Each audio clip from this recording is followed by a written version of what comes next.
The city of Campbell is no longer requiring face coverings be worn inside city facilities. However, all are welcome to wear a face covering should that make you feel more comfortable. Should health directives from the County of Santa Clara or the Centers for Disease Control change, the city will comply. So I will call to order the regular meeting of the City of Campbell City Council for Tuesday, June 7th, 2022. This regular city council meeting is conducted in person and via telecommunication and is compliant with provisions of the Brown Act. The city council meeting is live streamed on channel 26, the city's website, and on YouTube. Madam Clerk, can we have a roll call, please? Councilmember Gibbons. Here. Councilwoman Landry. Present. Councilmember Lopez. Here. Vice Mayor Bybee. Present. Mayor Resnikoff. Here. I'm going to ask everybody, if you would, to rise and join me in the pledge.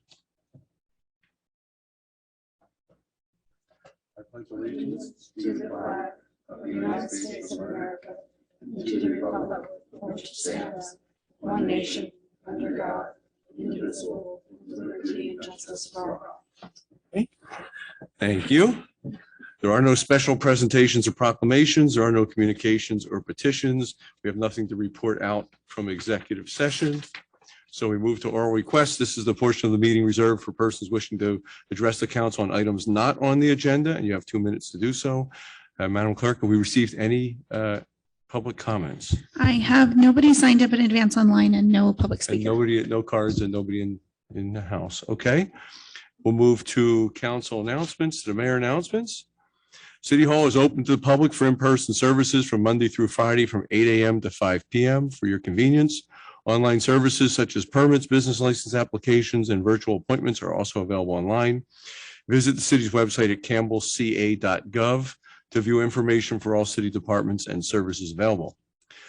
Campbell Recreation Summer Day Camps are opening soon. Campbell Recreation offers quality programs for children and teens ages 3 to 15, providing a fun, safe place to play during the summer. Camps will run the weeks of June 13th through August 15th.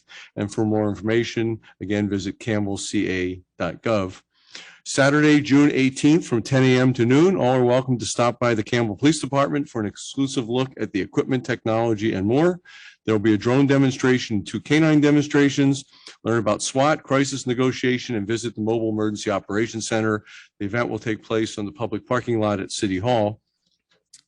On Friday, June 24th at approximately 10 a.m., the Campbell Police Department will have the honor of escorting the Special Olympics torch, the flame of hope, through our community to support Special Olympics athletes. This year marks the 25th anniversary of the torch run. Please join the participants to cheer them on and consider joining our team to help raise funds for Special Olympics North America. For more information, visit www.sonc.org or call 408-866-2125. And finally, the city clerk's office is accepting applications for the Planning and Civic Improvement Commissions and Bicycle and Pedestrian Advisory Committee. To find out more about these positions or to apply, please contact the city clerk's office at 408-866-2117 or visit the city's website at campbellca.gov. We're going to move on to consent calendar, where items 1 through 15 will take as a whole. I've got a request to pull 14 and 15. Any other requests? Request to pull an item? I would move items. What is it?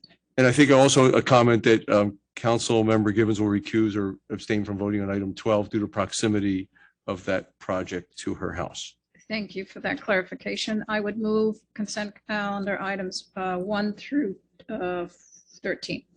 But you're going to. And I will be recusing from item 12. Okay. Second that. So motion by Councilmember Gibbons, second by Councilwoman Landry. Can we get a roll call vote, please?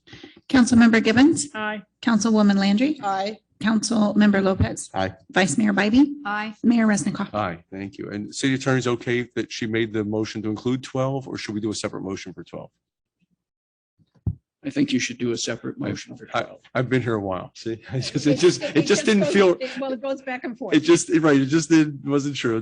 So can we get a motion to approve item 12, please?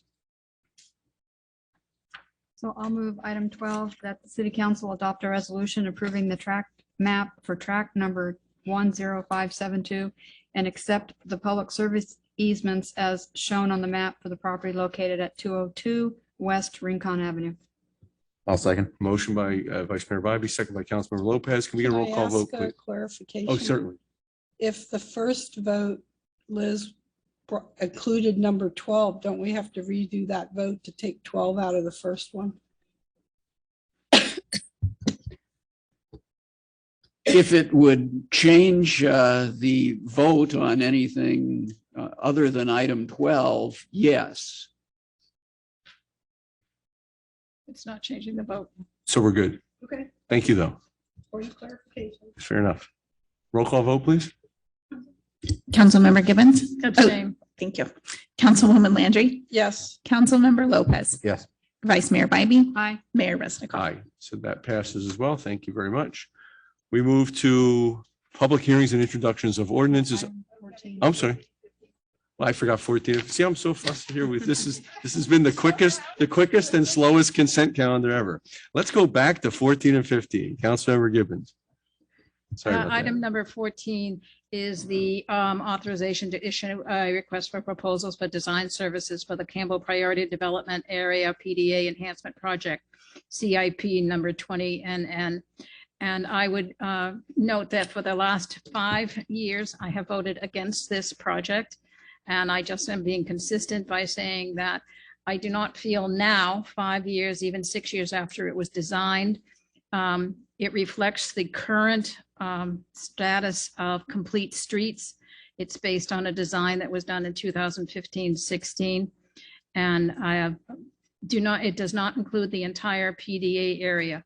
So I cannot in good conscience vote for this. So with that, someone may make a motion. Fair enough. Any other comments or a motion for item we're at what, 14? 14. 14. Just for, this is Civic Center Drive. It's all downtown. It's Yeah, it's all projects all down- around okay. downtown. Is there a motion to approve item 14?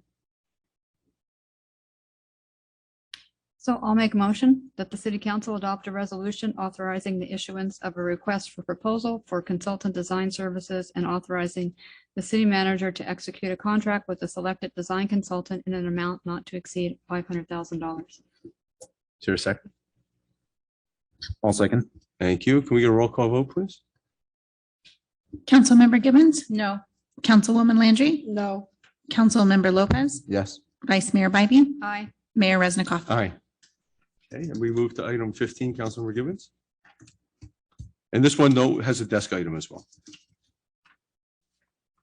sorry, I'm just scrolling to it. Sure. But whatever motion we get should include the desk item.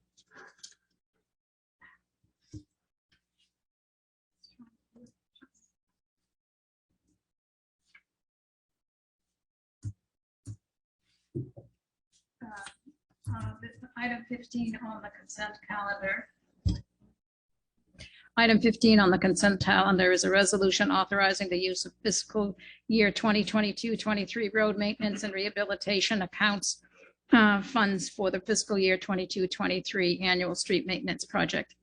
And I discussed this with the city manager, although my comment may seem outside of the topic of the motion, it is an opportunity to make the comment that once again, it's very important, I believe, particularly since the city is going through the housing element and general plan, that we know that the circulation element is going to be changed.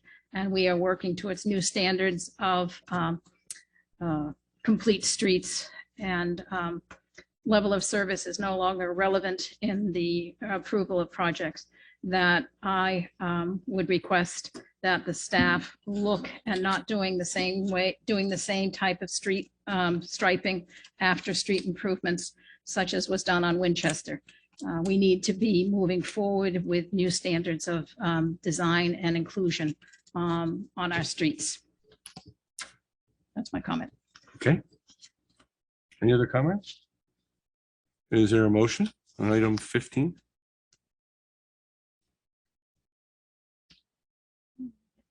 Anyone? We're being slow on making motions here. I'll make a motion that the city council adopt a resolution authorizing the use of fiscal year 22-23 road maintenance and rehabilitation account funds for the fiscal year 22-23 annual street maintenance to resurface Hamilton Avenue. I'll second and just add that I agree with Councilmember Gibbons' comments. Motion and a second. Can we get a roll call vote, please? Councilmember Gibbons, Aye. Councilwoman Landry, Aye. Councilmember Lopez, Aye. Vice Mayor Bybee, Aye. Mayor Resnikoff. Aye. So that passes. Thank you. And now we move to public hearings. No, but not yet. I think we missed a consent calendar item 16. Is there 16 is in public hearings? It's on consent calendar on Is it? my, It shouldn't be. I don't on mind. the top of the page. It says consent. Sorry. That's what it says. I Okay. have a different agenda. So is that 15 and I have public hearing 16. Right. But on the document itself. Oh, on the document. So there's an error on the actual report. Just- It I'm says just- consent calendar. That's- Yeah, I'm referring to the agenda. So, yeah. Okay, so it is a public hearing, introduction ordinances. Thank you, though. Item 16, introduction of ordinance amending sections 6.10.015, 6.10.030, and 6.10.180 of the City of Campbell Municipal Code to add provisions regarding the use of compliance agreements in code enforcement. And our presenter is? Rob Eastwood, Community Development Director. Not much to add. The council will remember on April 5th, we presented to you some program improvements for code enforcement. One of those improvements was the use of a tool called a compliance agreement. What's before you this evening is simply some small amendments to the municipal code that acknowledges the use of compliance agreements in code enforcement. Do have to apologize. I neglected to include the red line document in the original packet. It's what happens when the director is writing the report, but I have included it as a desk item and I'm available for any questions if you have any. Thank you.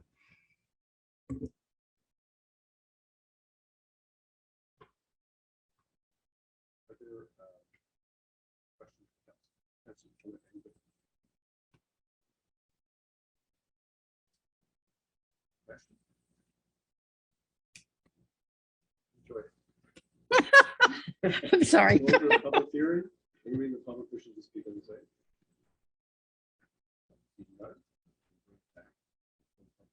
Council discussion. Oh, sorry, that's a little. Councilmember Lopez. Just a brief comment. I really appreciate that we're making these changes and I hope they'll make a significant difference to our code enforcement efforts.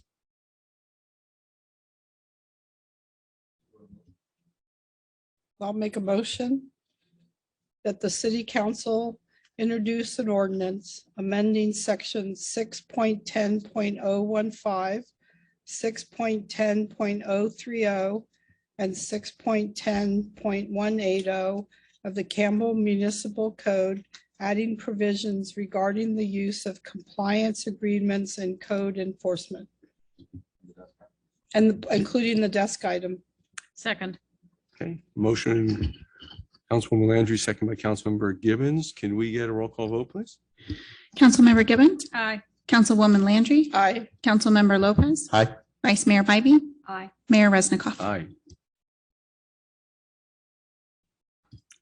I will read the full title of the ordinance. An ordinance of the City Council of the City of Campbell, amending Chapter 6.10 of Campbell Municipal Code to add provisions regarding the use of compliance agreements in code enforcement. Move second reading. I'll second. Okay, can we get a roll call vote? Councilmember Gibbons, Aye. Councilwoman Landry, Aye. Councilmember Lopez, Aye. Vice Mayor Bybee, Aye. Mayor Resnikoff. Aye, thank you very much. We move to item 17, introduction of ordinance adjusting city council compensation. And our presenter, we are City Clerk, Speaker Stopperson. Yes, I'll take the brief introduction for this item. Council member compensation amounts are amended to coincide with the election of at least one new council member. This year, residents of Campbell will elect 3 council members whose terms begin in December. As such, now is the appropriate time for the council to consider adjustment of its compensation. Approved compensation amounts would go into effect the first full pay period in January of 2023, which would be the pay period of January 9th to 22nd to be paid on February 2nd. City council compensation adjustments are set under the authority of California Government Code Section 36516, which allows council member compensation to increase in an amount equal to but not to exceed 5% for each calendar year from the operative date of the last compensation adjustment. Council last adjusted its compensation amount in January of 2019. Therefore, should council choose to do so, the council compensation amount could be increased by up to 15%, 5% for each of those 2 years, for each of the 3 years. However, keeping with past practice, staff has drafted the ordinance in your packet, which for the standard 5% increase. Council cannot provide automatic future increases in salary. And with that, I'll leave it for council consideration. Thank you very much. Are there any questions of staff? Seeing none, we'll open the public hearing. Anybody in the public wishing to speak on this item? Seeing none, bring it back to council for discussion or motion. Councilmember Lopez. So for several years, including before my time on the council has foregone the adjustments, which I think is appropriate in the context of the COVID-19 pandemic. I do support the staff recommendation today, even believing those previous adjustments were appropriate for the reason that while the amounts are modest and the overall stipend that council members receive are modest, I believe strongly that the opportunity to serve should be opened up to as broad demographic or segment of our population as possible. And there's always the it's easy when you just look at a few dollars a month to say, oh, it's not going to be that much of an impact. But the danger in doing that for too long is that there may be a point where it makes it easier for some members of the public to serve than others. And I think that's something that we want to avoid. I think we're lucky to have a great quality of people who want to serve, but it's always a challenge who can, and it shouldn't be a barrier, but unfortunately it can be, who can afford to have the time to serve. And though this amount is modest, I think it's a little bit of a step in the right direction. So that's why I'll be supporting the staff recommendation. Thank you. Other comments? Councilmember Gibbons. Thank you. I will take a little bit of a different point of view than my colleague. I think we have to lead by example, and I certainly have been very clear in my evaluation of the budget applications and analysis. I am concerned about the future.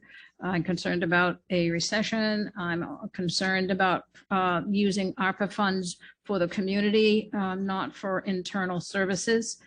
And there are city councils that work as hard as we do, maybe, and they get no salary whatsoever.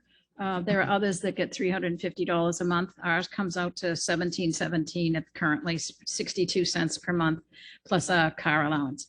So with respect to the amount of time and effort it takes to be on the council, I think that this is it is not substantive enough to make a difference whether someone would run for council or not. At least I would hope it wouldn't.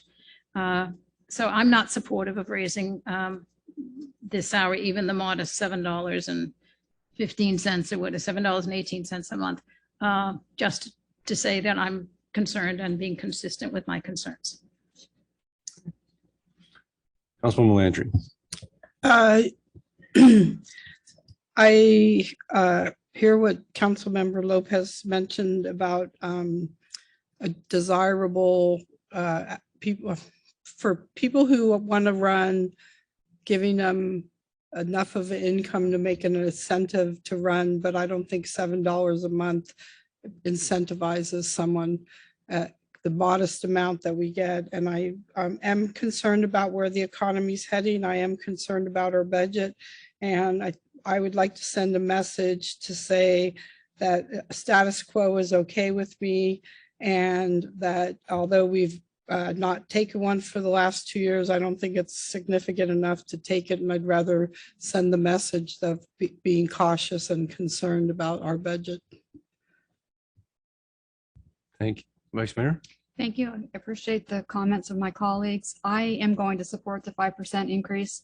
We did not approve an increase during COVID, obviously out of concern for our budget, and I just believe now is we're on the road to recovery. This is will affect the future council. And I think that once you stop approving the 5% increase that's allowable under state law, that then you get further behind. And although it's a small amount of money, it is it impacts certain individuals who may decide not to run just because of the salary restriction. So I am going to support the 5% increase. Okay, thank you. And I'll agree. I'm going to support it as well. I think council has been very good about taking a minimal amount and then waiving it during COVID times, as Councilmember Lopez said. I think it's a very small amount. 1% of what we have is literally a gallon of gas, sadly, today. But I think it sends a message to future people that there is some value there. And just for the record, this kicks in January 23. So two of us will, with different opinions here, will not be affected by it. But I'm looking at the people in the future, and I'm willing to support the 5% recommendation. Councilmember Lopez.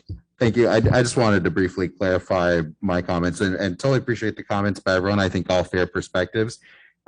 Just with clarification, respect to my own comments. My support comes not necessarily from thinking that the amount we have won't incentivize people to run.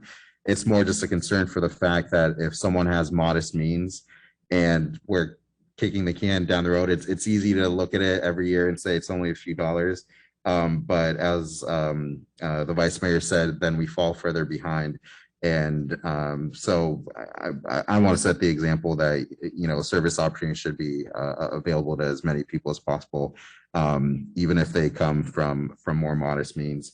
I suspect the amount today won't make any difference to any of us sitting here or wouldn't have impacted our decision to run. But it's just that future impact I'm concerned about, but appreciate the valid perspectives from everyone. Okay. Councilwoman Landry. Did you say 5%? I think the recommendation. You heard is 5%. 5% was a staff recommendation. Is that correct? Mhm. I think that's what I heard. And that's what I was in agreement on the others on, I think. There's a range, but I don't remember, to be honest, and Councilmember Gibbons, tell me, I don't know that we've ever gone over 5 that I remember. And in some cases waived it. So if I may, Please. I think now that Councilwoman Landry questioned it, I think there's a glitch on the percentage because $7.18 increase over $717.62 is a 10% increase. No, it's 1%, right? Isn't it 1%? 1%. 1%, and then $7 on 700 is 1. So per one. So it's $7 increase. per 1%, and then you can multiply Oh, it per 1% I times misread it. times whatever the percent is Okay. times 12. Yeah, So the total would be $35 odd per month increase. for total council, right? Or 80 or No, per person. at 5%. Yes, So. I'm sorry. Yes. So each person would go from the $717.62 to $753.52. It's approximately $35 or so. It's 5%. Okay, so Yes. I misread that, which makes me reinforce the fact that we should, I don't want us to get it. But I wanted to ask a clarification from staff. It is my understanding that council can increase their 5% per year going backwards.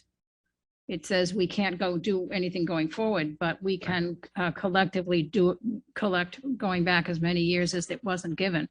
So I don't see any penalty for future councils. Yes, the government code section allows you to have 5% for each year since the last time that you raised it. So, which is where we referenced up to 15% since we forego it in 20 and 21. I would just add that the awkwardness for future councils is doing it for themselves versus us doing it for the future. It's always been the discussion we have every 2 years about doing this of should we be doing it for ourselves? It's awkward, but it's a small amount of money. I would also add that as much as it was a small gesture to waive it during COVID, it wasn't very much money. It's an equal small gesture this way. It's just the opposite side of it. I don't think the money is a big swing either way, but I'm willing to support. Any other comments? Is there a motion? Did you open public comment? I think I did. Yeah. Thank you. So I'll move that the city council introduce an ordinance adjusting the amount of council member compensation within the limits set forth by Government Code Section 36516 for an annual increase of 5%, equaling a monthly amount of $753.52 effective January 2023. I'll second. Motion by Vice Mayor Bybee, second by Councilmember Lopez. Can we have a roll call vote, please? Councilmember Gibbons, No. Councilwoman Landry, No. Councilmember Lopez, Aye. Vice Mayor Bybee, Aye. Mayor Resnikoff. Aye. And I'll take the moment to read the full title of the You're on. ordinance. Ordinance of the City Council of the City of Campbell adjusting city council compensation for calendar years 2023 and 2024. I'll wait for the reading. Second. Okay, can we have a roll call vote for that, please? Councilmember Gibbons, No. Councilwoman Landry, No. Councilmember Lopez, Aye. Vice Mayor Bybee, Aye. Mayor Resnikoff. Aye. Thank you very much. We move to new business, item 18, calling a general municipal election for districts 3, 4, and 5, and requesting consolidation of election in accordance with California Election Code Section 10418. Our presenter again is the city clerk. Yes, just 1 second while I switch from one to the other, and there's a brief PowerPoint on your screen.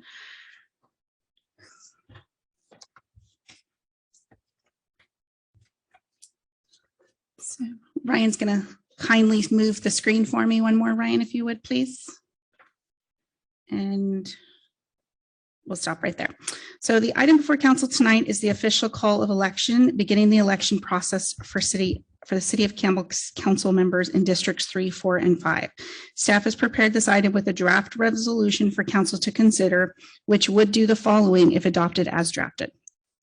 Calls the general municipal election to be held on November 8th, 2022 for districts 3, 4, and 5. Would consolidate the city's municipal election with the statewide general election and requesting the services of the Registrar of Voters Office. Declares that any tie votes will be decided by lot. Levies the cost for a candidate's statement to be included in the voter information guide, and directs staff to proceed with the election despite the absence of any qualified candidates. I read that because there are 2 questions here that where staff is requesting council to confirm direction. 1, council to confirm the candidate statement cost, and 2, the council to confirm proceeding with the election despite the absence of any qualified candidates. Ryan, next slide, please. So with the first question, confirming the candidate statement. So each qualified candidate has an option to include a candidate statement in the voter information guide. The cost estimate received from the Registrar of Voters Office for a candidate statement for the November 2022 election is $2,420. However, the Registrar of Voters has requested this fee to be increased in this year's budget, which would bring this fee to approximately $2,700 per statement. The City of Campbell has maintained its fee of $300 since the 2004 election, absorbing the remaining costs for each candidate. Staff is requesting council confirm the cost to levy for each candidate statement. Again, the resolution in front of you tonight is drafted for this $300 fee. But on your screen in front of you is a cost comparison for the candidate statements for all of the 15 cities, well, excuse me, minus 1 city, for 14 cities within our Santa Clara County. It shows where Campbell falls on this list.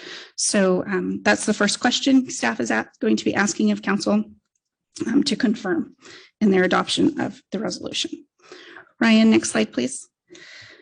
The second question is, should there be only 1 qualified candidate or no qualified candidates for any of the 3 districts scheduled to be on the ballot by the end of the candidate filing period, the city could choose to follow Elections Code Section 10229, which provides the ability to appoint the 1 qualified candidate or cancel the election for a particular district. However, it's important to note that should council choose to cancel the election, this would also cancel the candidate write-in option for residents. On your screen is a chart outlining the process that must be followed if council chooses to cancel the election in the event there is only 1 or no qualified candidates for any of the 3 districts scheduled to be on the ballot. Please note an appointment must be made by this August 25th deadline or the election progresses as scheduled. Staff has drafted the proposed resolution directing staff to proceed with the election despite the absence of qualified candidates to preserve this candidate write-in option. However, council can choose to appoint if only one candidate qualifies in one district and allow the election to move forward for a district which has no qualified candidates.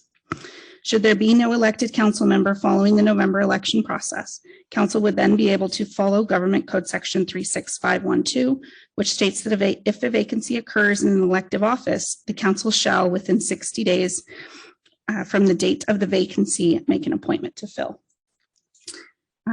So I bring that up because staff is then asking for consensus on council's preference so that staff can then go research this government code section and bring back options for how to fill that vacancy should there not be an elected candidate following November election process. So Ryan, one more slide, please. So again, staff is asking council to confirm the candidate statement cost and to confirm proceeding with the election despite the absence of any qualified candidates. With that, I'd be happy to try to answer any questions that you may have. Thank you very much. Are there questions for staff? Councilmember Givens? Yes. So I discussed this with the city manager and the city clerk, and the city clerk did additional investigation, which I think substantively changes understanding of the options as it's written in the staff report. Correct me if I'm wrong here. So the question is, the staff report says on packet page 217 that they would need to receive 50% plus one of the total votes cast in their respective district. Have you clarified that it is not the total number of votes cast in their respective district, but it is the total votes cast for the specific election? Yes, for a write-in candidate to be successful, in the election process, they would need to receive 50% plus one majority vote of that office votes cast. So since there is no City of Campbell ballots, there's no measures on the ballot, all they're going to receive is the city council ballot, the city council option for a write-in option. If they get 5 votes of that option, they write 5 names in, the 5 is your total votes cast. Whatever they receive, whatever the registrar of voters receives back is your total votes cast for that office, for the district. So let me clarify, because I know you're asking, if in a district we had 50 write-in votes, if one candidate gets 26 votes or more, they win. If no candidate gets 26 votes, there would not be a winner, and we go back to appointing. Okay, I just wanted to quantify it. No, It's a little easier. that's right. Yeah. Any other comments? So you could Yeah, have just- one write-in vote and that person could become the Well, council member. Perhaps 3 and you need 2. 50% plus one, it would need to be a majority. Maybe Bill, maybe 100% is 100%. You're correct. You're If correct. one person votes and writes in and that is the only write-in they get, they're over Yes, the 50%. I have another question beyond Please. that. You said we have to make a decision within 60 days of the date of the election if no one gets it. And so does that then fall to the existing council, or does it fall to the council that would be appointed in December? So the 60-day timeframe comes in with the government code section 36512, which kicks in following the November election. So if we allow the election to continue and there's still nobody elected, kicks in the separate government code section. You have 60 days to make an appointment. It doesn't say you have to take all 60 days. You have 60 days to fill that vacancy. So depending on council's discussion about the process they'd like to follow and when they'd like those candidates to come back, we'll decide who's on the dais at the time. That's my question. I'll have discussion about Okay. that. And I don't see lights. So just to clarify that specific question. So in that case, if it wasn't done within the 60 days and it moved into January, or I'm sorry, the 3rd week of December, that new council, which might only be 3 people, would be deciding the other 2 versus prior to that 5 would be deciding, even if it was in our district, because we have no vested interest, I guess, in that election, right? If we're not part of it. Is that correct? So I'm asking Bill, if it's prior to that date, the 5 of us would participate regardless of what district we're in. That is correct. Assuming it doesn't affect us on the ballot. kind of obviously. Yes, that is, well, correct. That is correct. You can't appoint yourself or a family member to a vacant seat. But somebody who is termed out can certainly participate in appointing to that district because they're not part of that election. Correct. Okay, that's just what I want to clarify. Okay. Vice Mayor, you had a question? Yeah, I just had a question about the process for appointment. There's no way to do an appointment process in between canceling the election and the actual election.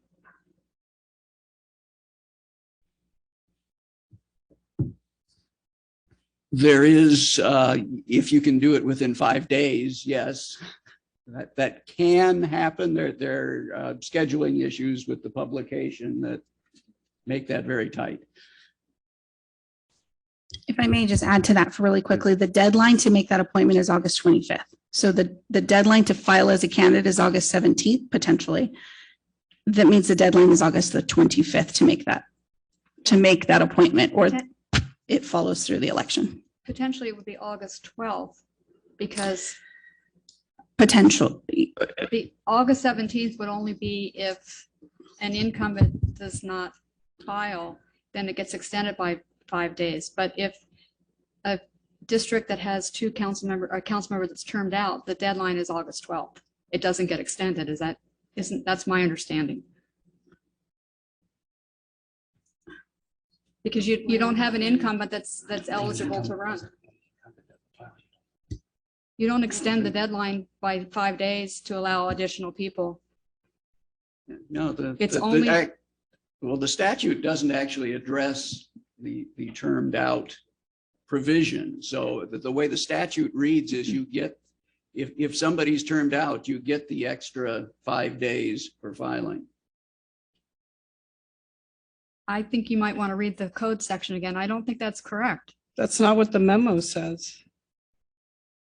The memo specifically says in here that unless a candidate, an incumbent doesn't run, then it's extended. Well, we have 2 incumbents that can't run. Correct. So those 2 districts, it's August 12th. They're not. They don't meet that criteria. The question is, even though they're not eligible to meet the criteria. Oh. Correct. I respectfully disagree on that, but I will double check, but that is my understanding. Additional Councilwoman question. McGee, Thank sure, you. So this evening, subject to that comment, the motion before council includes the last sentence that you read, authorizing the election and so forth. The last item is directing staff to proceed with the election despite the absence of qualified candidates. We do not have to make that decision tonight. The council, it would be helpful, but the council does not have to make that decision tonight if we end up requesting additional information. We have time to continue the conversation so that council can have further questions answered. However, staff, it really would be helpful for staff to know, because the timeline in order to, from the filing deadline to when it needs to be published to when it needs to be appointed, is very, very tight. So it would be best if we would know in advance, but it does, you're right, it does not, the direction does not have to be decided upon this evening. We can answer. And the time frame is still August, be it August 12th or August 17th. Correct. So, and we do have meetings we have 2 more meetings, one in June and one in July, that would still help with that. So I just wanted to clarify that we don't have to necessarily make that decision this evening. And am I correct? Well, I'll do that for discussion. Okay, so I don't see questions. Let me open up to see if anybody in the public wishes to speak on this item. See none in the house. Is there anybody online that wants to speak? Nobody online and no public Okay, bring speaker. it back for council discussion. I think Councilmember Gibbons, you said you had a comment. So I found this a very difficult discussion. I actually went out and sought out some constituents to have a conversation with, to try and understand what it is that our choices are. And I also asked staff for clarification that if there's no one elected, then in November, we have a much more clear process of time, much clearer sense of time to appoint someone.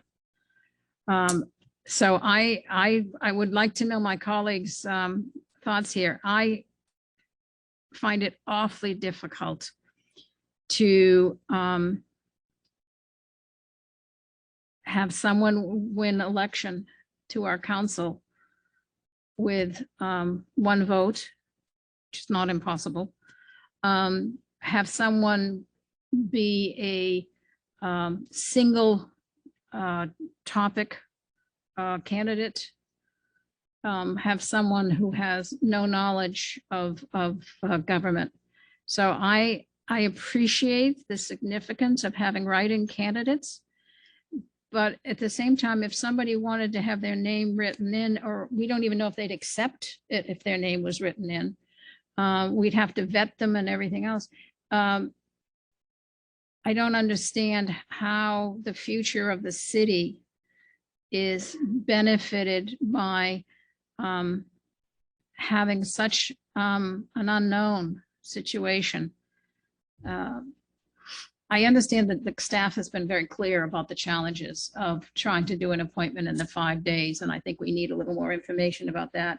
I also think we need some examples of how this has worked in other cities. I think that would be helpful. I did check, according to my research, the city of Campbell did have a write-in candidate win, and it was Ralph Deach back in, I don't know, 1954 or something like that. So I'm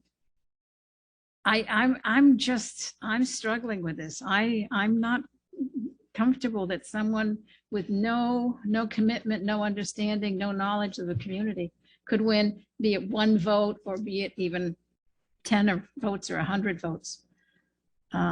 If their name is written, I guess what I'm trying to summarize, if their name is written in, it assumes that they're interested.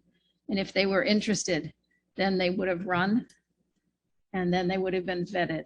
So I'm just struggling for the long term. Okay. Councilmember Lopez.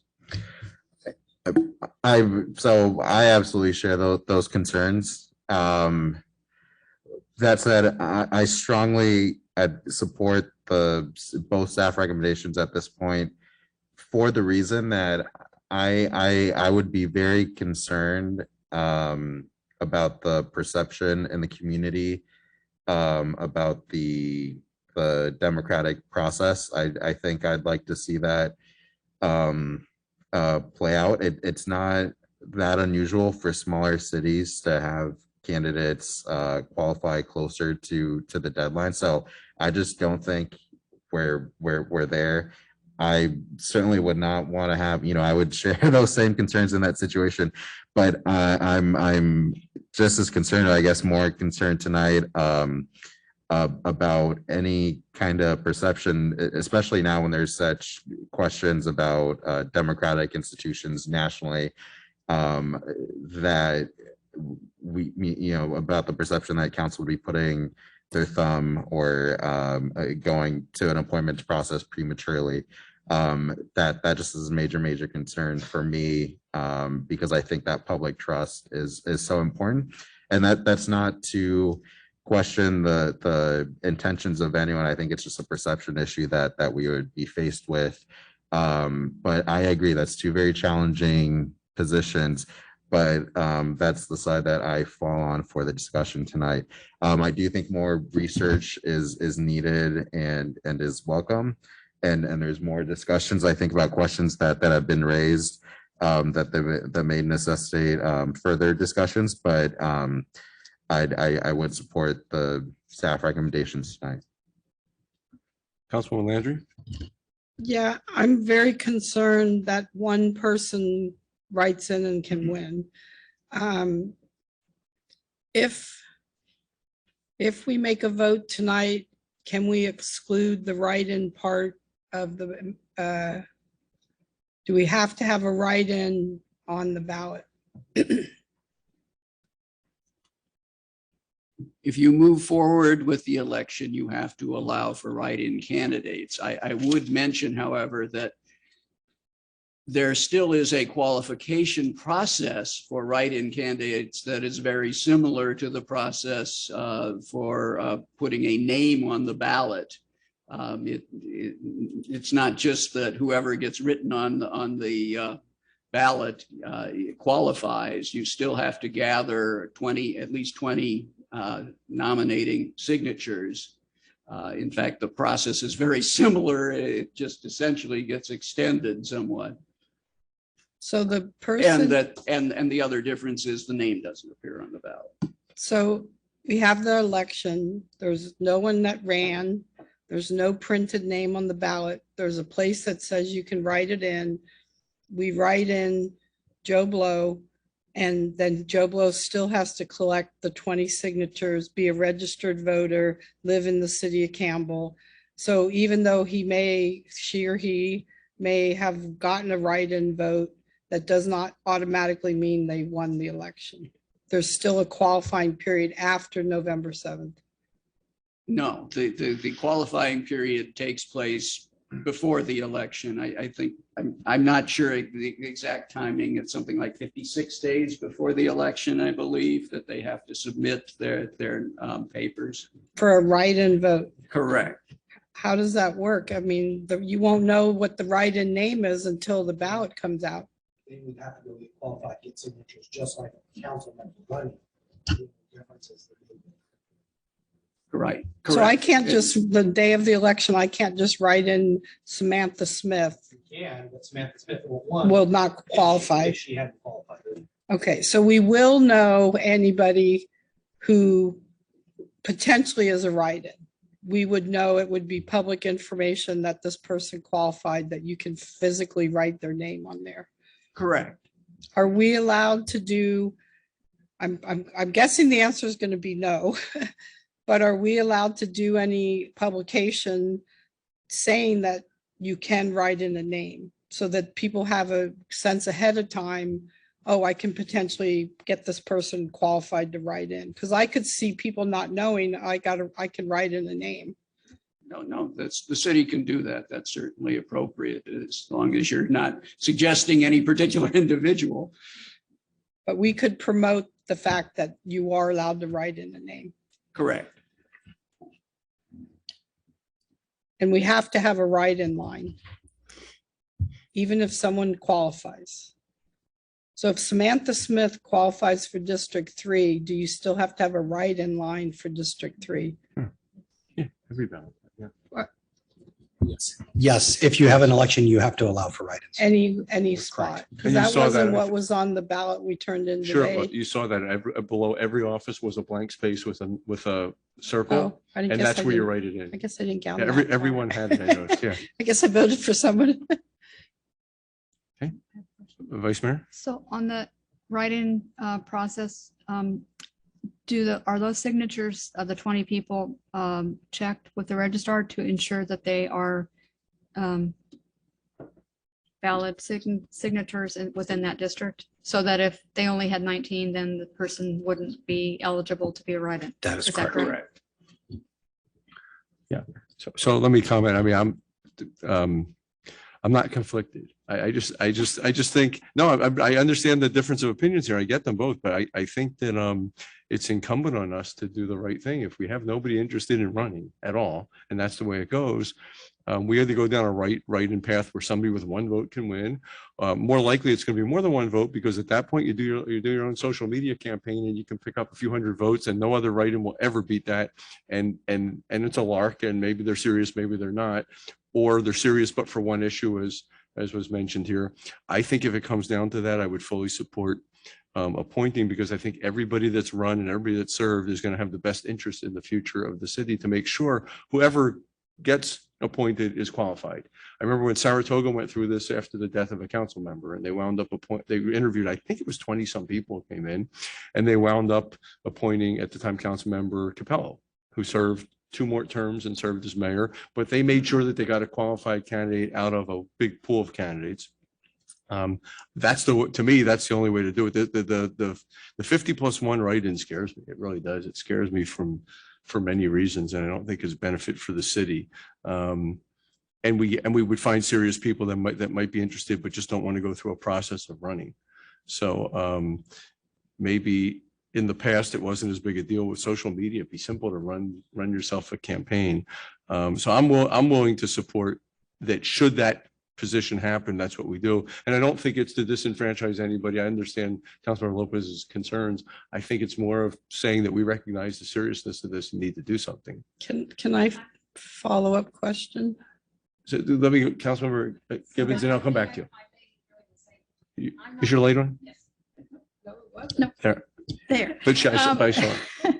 Sorry, I'm not sure from what you just said, which way you're going to go. I'm sorry. I'm saying that to not proceed and have a write-in, that if nobody is running, if nobody runs at all, then we proceed with appointment. Okay. And we go through that interview process, and we do it with this council. I think it'd be very tough. In August, in the short time frame. Whatever time frame we have to do it in.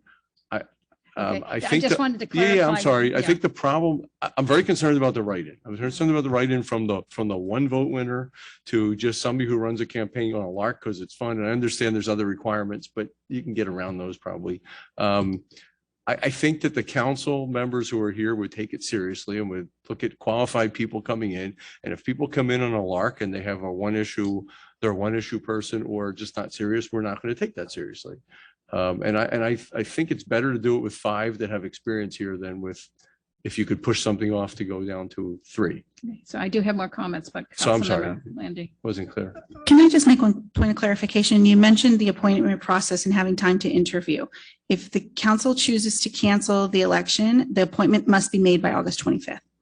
So between August 17th is what our city attorney just identified. So between August 17th and August 25th, that appointment must be made. I don't think there's enough time to have an application process and to then give you time to interview and make an appointment in August. And so your only opportunity at that point is to just make an appointment on the fly, or you just choose to run the election, which will include a write-in process. The 60 days comes in after the election in November. Is whenever your 60 days would begin. Okay, so now we're to my question. Okay, so if we're going to make sure August 17th is the last day to submit, we have to make an appointment by August 25th. Yes. What is that? Is that per municipal code? And do we have to put out applications for that appointment, or can we just appoint somebody? Your process of how that appointment process looks. Correct. You have total political discretion as to who you appoint. But No specific process is required. in the period where we're in that nomination period, but nobody's applied, can we in advance seek applications should there be nobody that runs? Yes. So we could seek applications earlier and find serious candidates and we'd have to move quickly within 2-3 weeks or so. But that still is preferable to me than just a crapshoot, if you will, of hey, we got 12 votes and somebody got 7 and here they are. I would discourage that, because the process of running and campaigning versus I'm going to wait it out. I have a week before the deadline. No one else has ran. You could basically said, I'm not going to put in my papers because I'm going to wait and try to be appointed. So, okay. So my rest of my question was, we have the 17th to the 25th. How much ahead of the 25th do we have to post it? Is it a 24-hour posting or a 72-hour posting? So there is, according to the government code section, at the close of the candidate filing period, council will certify the facts. I'll bring to you the facts that there is nobody qualified for the ballot. You'll certify those facts. At that point, I need to publish a notice of facts within a newspaper of general circulation. And 5 days after that, council can make the appointment 5 days after the publication. The earliest I can do that is August the 19th with newspaper deadlines. So 5 days after that is August 25th. The statutory deadline to make the appointment is August 25th. Wait, so you just I thought said Bill it's said we could 5 post days early. after the notification. The notice of publication. So if So we don't use- publish till the 20th, we have 5 days after the 20th. Published the 19th is the earliest I can do that in the newspaper general circulation. 5 days after that is the 24th. Statutory deadline is 25th to make an appointment. But if we don't publish till the 20th, We'll have to publish. We'll publish it on the 19th, you have to publish by the 19th. by the 19th to meet the statutory deadline. If I may, there's a statutory deadline of the 25th. So she's just working it backwards. Okay, the way you read it, it sounded like once it was published, we had 5 days. Can't do it before that 5-day mark, which is the 24th of August. Statutory deadline is the 25th. A 1-day window between the 24th and 25th, if everything lines up to make that. Bill, you didn't say earlier, I'm sorry, maybe I misunderstood that we could have these discussions with people earlier, not inform people earlier. We can make the appointment, but people interested could be lined up at that point. So now let me just, I'll come to you in a second. Let me just to comment on what Councilwoman Landry said. I don't think that's the case where somebody would hold off and not turn it in to get appointed, because there's no guarantee you get appointed. The simpler method in that is turn your papers in at the end and be the only one running. So I actually think the deadline spurs people coming in at the end. So hopefully we won't get there, but I don't see somebody holding out and not turning in on the last day, because if nobody's run, that's a sure win. I mean, if I'm a what if kind of person. What if this Sure, happens? fair enough. Plan for the worst case, right? fair enough, Vice Mayor Bybee. So let's say that the election's canceled and we don't make an appointment by the August 25th deadline. So when the election occurs and there's nobody that's been elected, we have 60 days within that period to appoint two candidates, two council members. At what point can the city begin accepting applications and start that process so that by November 9th, the election's November 8th, right? So by November 9th, we're in a position, this council still has that ability to interview those people that are in the queue and make a selection between November 9th and December, whatever the meeting is, the second meeting in December 20th. when you're termed out. Is that a viable option? I think just like the recruitment before, we could begin some of that legwork. You can't actually do the appointment until the vacancy occurs, but I think you're correct. You'd want to line up some of that stuff in But the advance. appointment could be done in November, early yeah, December. That's what I thought earlier. So I'm Correct. sorry I got confused earlier with it. It's got to be August, which still bothers me not doing it. But if we have to, as the Vice Mayor just said, then there's no issue of getting enough people to seriously compete. Please. So if I may, I believe, just to try to bring some closure on some comments, the appointment in November can only be done if there's no write-in candidates that do not reach the 50% plus one. In order to, right? I'm sure that's right. So, By that point, wouldn't we have canceled? the Well, that was going to be my So- question. I thought if we cancel when we have no people applying, then we have till November to do it. Is no, that's exactly, you are, That's okay. that's the flummox. Tell me if I'm, because we talked about this a lot.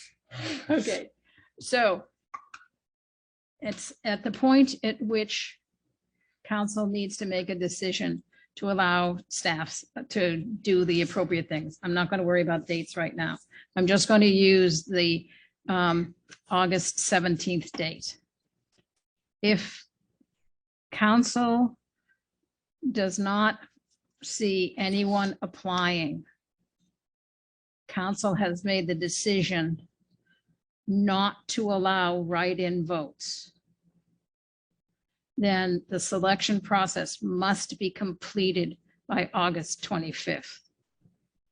If council allows the write-in process and no one gets the 50% plus one, council can then in November declare no one was elected and begin the appointment process then with 60 days.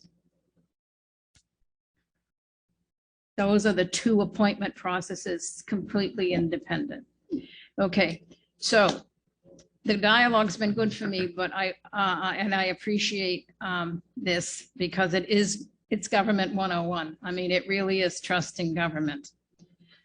The risk is enormous. If we don't have any write-in, if we don't allow any write-in candidates, then August 17th is the date people would, if we're talking with people in advance of the August 17th date, then they should put in their nomination papers and run. So that's a chicken and the egg for me. I feel a little bit better because I honestly didn't understand until this conversation. So thank everyone. I didn't understand when you put your name out there as a write-in candidate, you actually have to make it public. So I'm not clear on the process because what I'm hearing, I'm hearing that you have to make your name, put your name out there. It's not on all the literature, but somebody could do a social media campaign. But in order to qualify, when would they have to submit their 20 signatures and residency and whatever else is necessary, so that when their name appeared on the ballot? It won't appear on the ballot. Written, you mean by No, but written in, written when in. their written name is on the ballot, when it's filled in the blank, when does that become a legitimate name? What's the process of legitimizing a write-in candidate? I do not understand that. The process is similar.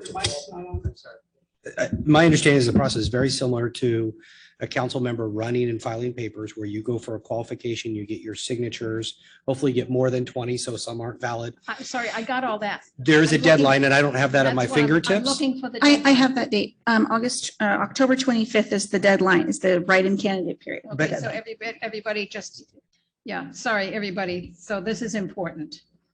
In order to qualify as a write-in candidate, doing all the appropriate paperwork, the deadline for that is October 25th. October 25th, yes. October 25th. So just so you know. Okay. I feel a little bit better. In addition to all the normal process, I think the writing candidates also have to describe the different ways their name could be spelled on the ballot. It has to be listed. So even if you write in a Oh, yeah, name, we all have to if do you that, don't yeah. spell it exactly like the way that was Right. qualified on the ballot, it won't qualify either. So Okay. And it has to be written, it has to be printed or written, so it's legible and all that. correct. Okay. All right. So I'm understanding option 4 appointment is in August with severe constraints. Option 4 appointment in November has the risk of the write-in candidates. And the question is, if somebody was willing to go through the write-in candidate process and get all the same things and simply deliberately not submit papers because they didn't want to deal with a campaign, or there's some other motivation, which could be anything. Okay, so I am still struggling because we have to allow the voters the right to vote. And come what may, is it up to us? Is it up to us? I'm fine picking in November. Love the idea of picking in November. Picking in August just is a challenge, irrespective of the time constraints. So, Councilwoman Landry? so one of our options is if no one signs up and qualifies, we can cancel the election. For all 3 districts, what if we have one district where, You have to look at them as 3 separate contests. so we could have one district on the ballot Mhm. and we could have 2 that we cancel the election. When does that have to happen? If I can just jump in and apologize to the vice mayor, she was correct. If an incumbent is not qualified to run, then you do not get the extra 5 days to file.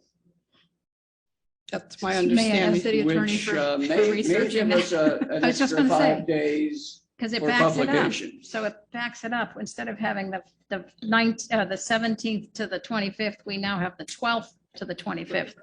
Okay, to my question, what day do we cancel? So we get 2 districts, 3 districts, whatever, 1 district has no person qualified by the August 12th. At what point do we have to cancel the election? Following the certification, following the deadline, the candidate deadline, filing deadline, we'll have a special council meeting. I'll bring back the resolution certifying the election results for you to adopt at that point, in enough time for me to publish.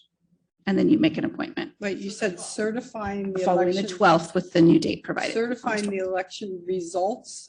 No, certifying the facts if nobody qualified for the ballot. But you said election results. Sorry. Okay. I'm just- Certifying the facts nobody it's qualified. we can't complicated do. Okay, so So that's The- 14th. we have to cancel days. by the 25th of August or anytime after that? After the 12th. Okay, And as soon as possible after the 12th, I'll say that, because then I have to publish a notice of facts. Appointment has to be made by the 25th. So as soon as possible to the 12th. do we have to make the appointment by the 25th? By canceling the election?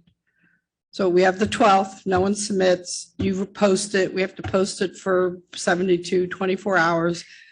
And then 5 days, okay, and then at that point, we can say either make an appointment or cancel the election. Make the appointment. Make You've the already appointment. canceled the election. already You need to make an canceled. appointment. If you fail to make an appointment by the 25th, the election will move forward. The election still goes Still will move forward. forward if you fail to make that appointment by the Okay. 25th.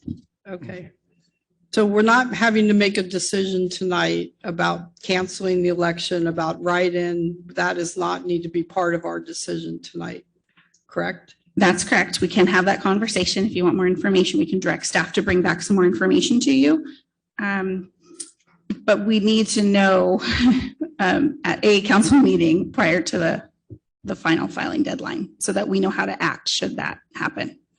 Okay, We so can be prepared. if we're going to read the motion, does the reading of the motion as printed in here change by the fact that we haven't resolved this whole appointment thing? Does it read exactly the same way? So there is a last clause to your motion directing staff to cancel should there not, or directing staff to continue with the election. That's the intention, then you don't need to take that off.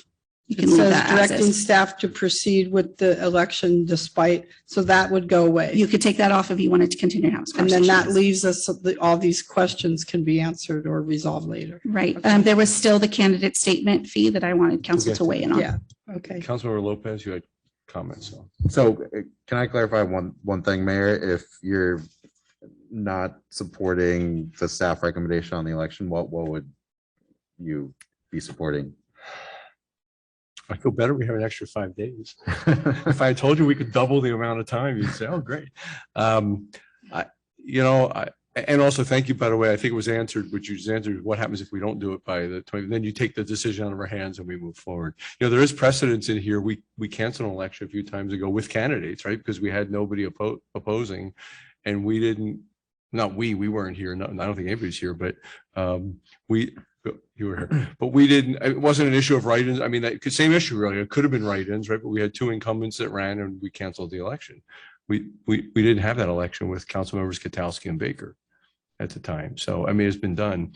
I guess I'm so afraid of the ramifications of just throwing this out to somebody who wins on a vote that I would say I take those 10 days and we work hard and we find people. And I think we're going to likely find people in advance of that 10 days. I agree with what Councilmember Gibbon said. I think at the end of the day, if nobody runs, there is going to be 1 or 2 that show up and run. It makes more sense to do that than to try to go to a write-in. So I don't think we're going to get to that, but I just fear this whole process not working very well with write-ins. I really do. Okay, so Well, I'm sorry. sorry. Yeah, My please. comment, I was just I asking. don't have a to good clarify answer that. for you. But I'm not so comfortable with 10 days to resolve everything, but I'm less comfortable with going and just crossing our fingers and hope it works. Okay, so that it's helpful to have that clarity. I'll say a couple of things. It does, knowing more about the qualification process for a write-in does mitigate many of my concerns. Yeah. Just because I think it makes the process of person winning by one vote less likely. Given that, I'm even more, and Councilmember Gibbons, your comments are very helpful about the two separate essentially appointment process for August and November. Given that, and that in that case, if we had no qualified candidates, we would still, there's still that October deadline for someone, then I guess I just end up, I think it's non-democratic to not let that process play out for me personally.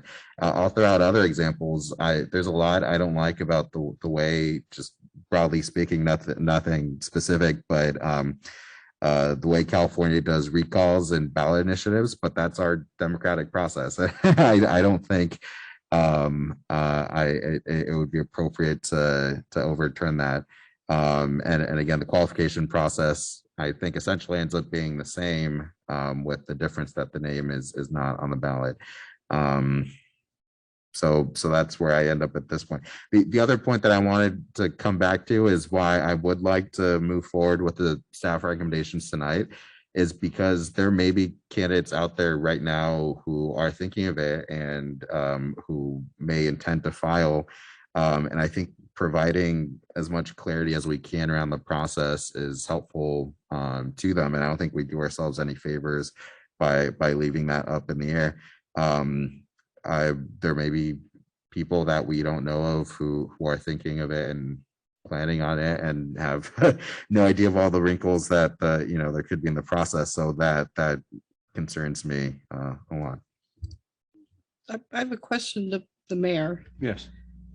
Are you saying you don't support everything up to the last sentence and a half? I don't know what the last sentence is. Okay, so what I had asked was, if we can't resolve right now about absentee or no candidate, the write-in and all that, the city clerk said we just don't need to add the sentence directing staff to proceed with the election despite the absence of qualified candidates. If we leave that sentence off, as what she said, then we can do the rest, which says one per district, the waiving the fee and all that kind of stuff. And so just removing that last directing staff part of it. Except that we haven't discussed the candidate statement fee, and I have comments on that.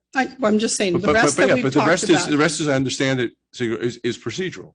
So what we're doing is we have to come up with some idea on the candidate statement fee, but separate from that, the last part is this whole issue we're talking about. Right, If we can if leave we that delay off. that, yeah. We can leave that off today Yeah, because then sure. we do everything that we need to get it out there that we Sure. have the election. Of course, but we still have to discuss the candidate statement. Right. fee. I just, because you were saying you didn't feel comfortable. So With that was with the way. this portion of the staff Okay, recommendation. so by leaving that off. Of the proceeding with the election despite, and yeah, I think it's premature to do that. So let's go around.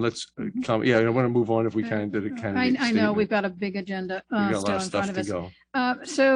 go. Further clarification on writing candidates. If they raise money, do they have to do the standard FPPC submissions? Is there any way to know if they're getting PAC money? I really want to understand the process of what it takes to become a write-in candidate. That's important to me. Can we research those questions and get back, Sure, get back to you? I'm absolutely fine with moving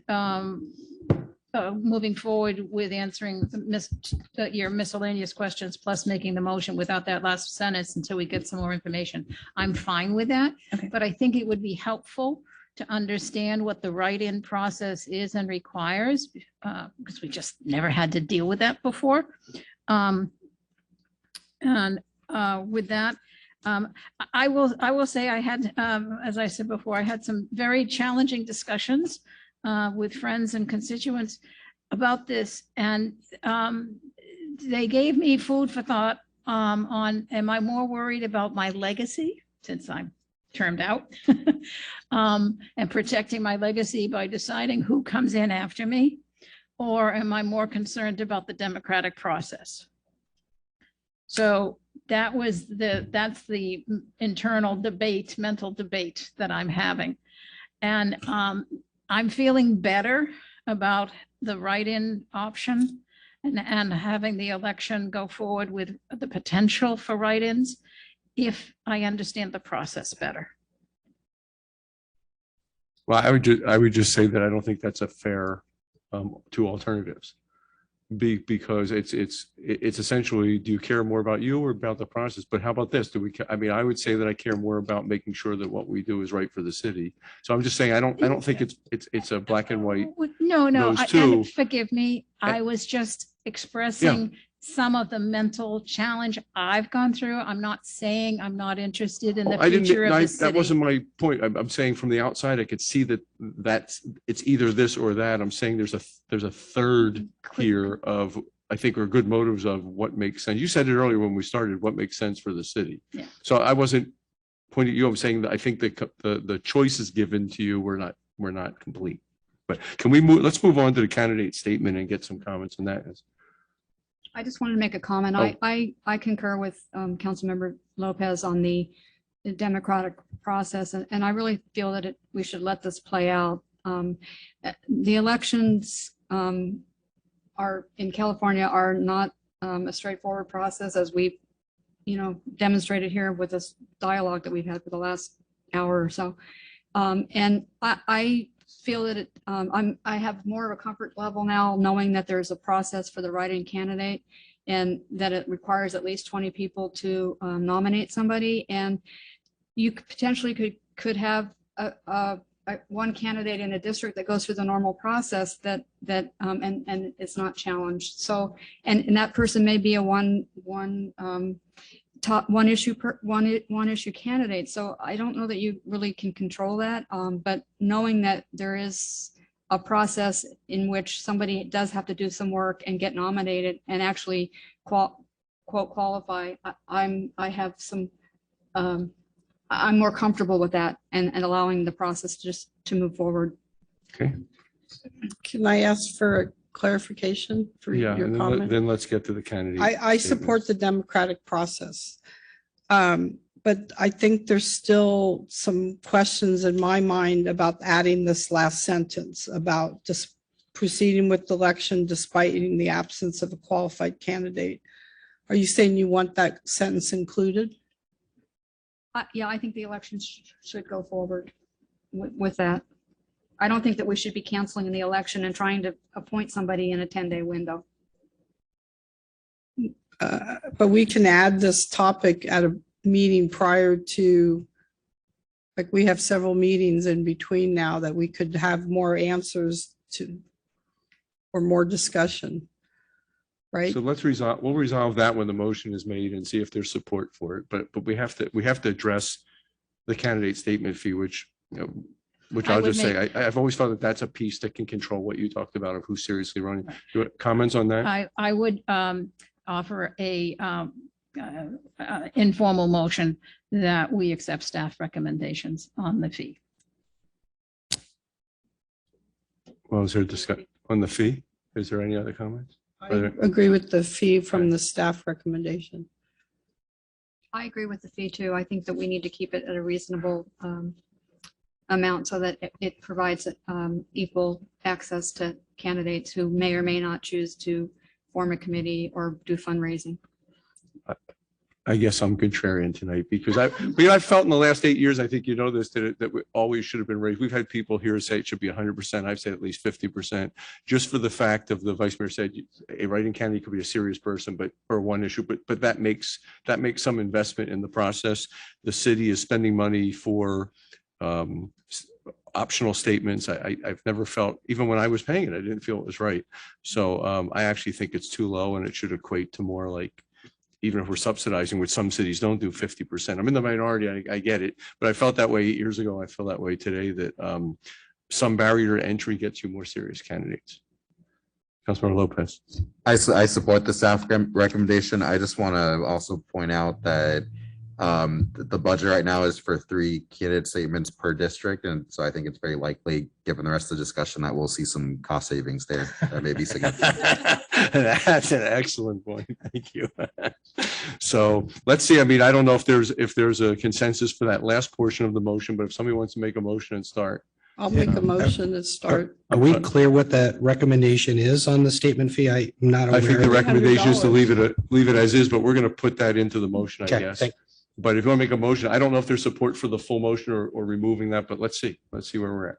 So do I add, I have It's to up to add you. the dollar Right. amount under, okay, so I have It's to put, written in the resolution, but for clarity, if you could add it to the okay, motion. All right. You decide on the last statement. right. So I'm going to make a motion that the city council adopt a resolution calling the general municipal election for November 8th of 2022 to elect 1 council member from District 3, 1 council member from District 4, and 1 council member from District 5, requesting consolidation of election with the registrar of voters in accordance with the California Election Code, Section 10418, resolving any tie votes by lot, and levying the fee of $300 per each candidate for their candidate statement. Is there a second on that motion? I'm sorry. Your mic's off, Bill. I'm sorry. The resolution mentions the $300 fee only in the recitals. It doesn't specifically mention it in the resolved portion. So if you want to keep the $300 fee, you should include in the motion that the cost should be levied at $300. I said that. She did. You did? She did. Yeah. Yeah, but Okay, I was I too said busy that. reading the resolution. I'm Oh, okay. I sorry. did say that. is there a second? And there doesn't appear to be a second. Okay. Fair I'll enough. say the motion and Mhm. add the sentence directing staff to proceed with the election despite the absence of qualified candidates. Okay. Is there a second for that? I'll second that. So motion by Councilwoman Landry, second by Councilmember Gibbons. Can we get a roll call vote, please? Councilmember Gibbons, Aye. Councilwoman Landry, Aye. Councilmember Lopez, Aye. Vice Mayor Bybee, Aye. Mayor Resnikoff. No. May I ask, just as a follow-up, there was some additional information that council asked about the write-in process. It would be helpful if we received a memo that explained in more Informational memo detail would help on that. about Yeah, that. absolutely. And I personally would like to thank colleagues for having Oh. a very, very It- good conversation. And I thank you for that. And when directions, I don't think any of us kind of predicted. I mean, it's interesting. It was an interesting discussion. Is now the time to take a break or after the city clerk item? Let's do 19. I think we'll Okay. go through that hopefully pretty quickly. Move to item 19, resolution amending compensation for city clerk services. Our presenter is city manager Brian Leventhal. Thank you, Mr. Mayor and members of the council. This item's before you because state law requires that when we're adjusting compensation of officers of the city, that we do so on a public agenda and allow public comment. That's why this is on this item this evening. Just articulating the compensation adjustments pursuant to performance review of the city clerk. The council's indicated its interest in providing a merit increase due to satisfactory job performance to the fourth step of the salary range. At the salary described in the staff report, there will be a one-time retroactive lump sum payment to date back to the date the compensation should have been paid. And I'm certainly available to answer questions, but I would suggest after questions that the council does open this for public comment and receive public comment. Questions for staff?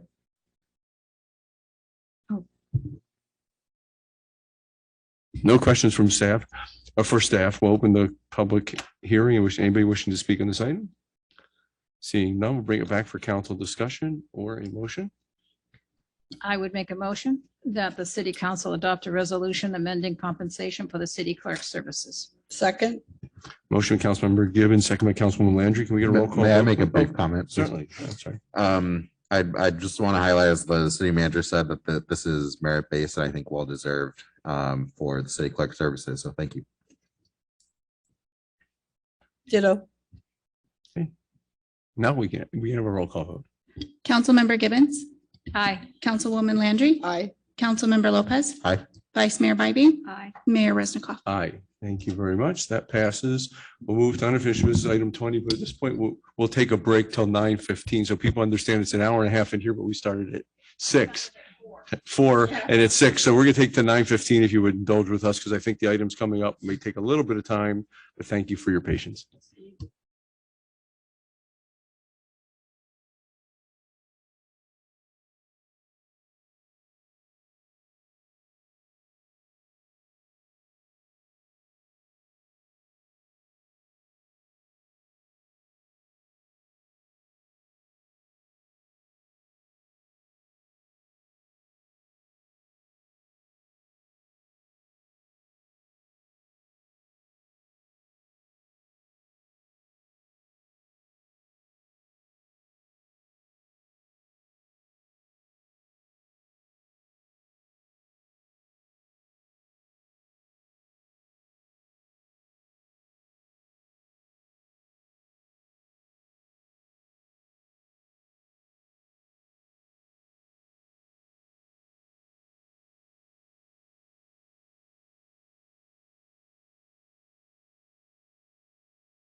Okay, we'll come back here now, but before we move on to item 20, we did have a public comment on 18, which was a general election, and we didn't see that in time, so apologize. So I'm going to open up that public hearing again for item 18, for Raja to come up and have 2 minutes. I apologize for that. We didn't realize you wanted to speak. I think it was my fault.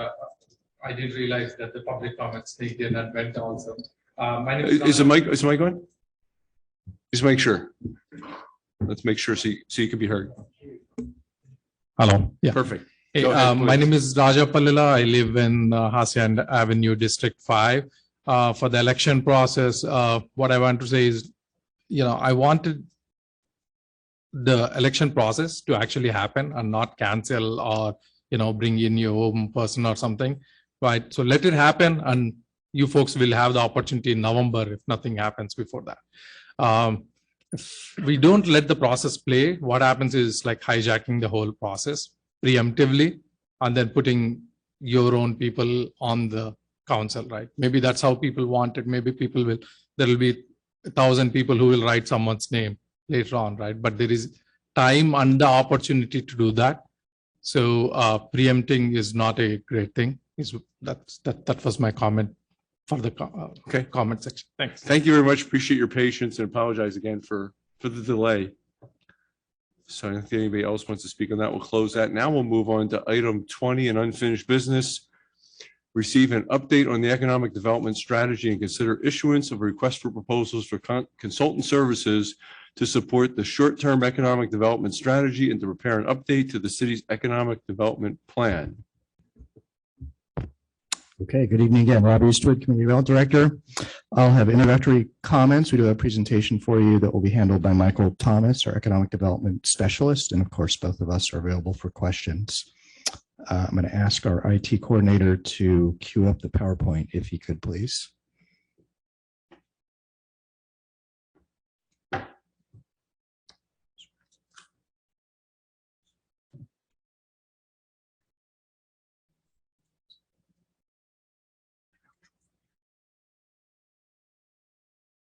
Okay, we're pleased to bring to you this evening something that's been discussed probably for the past 9 months with the Economic Development Subcommittee.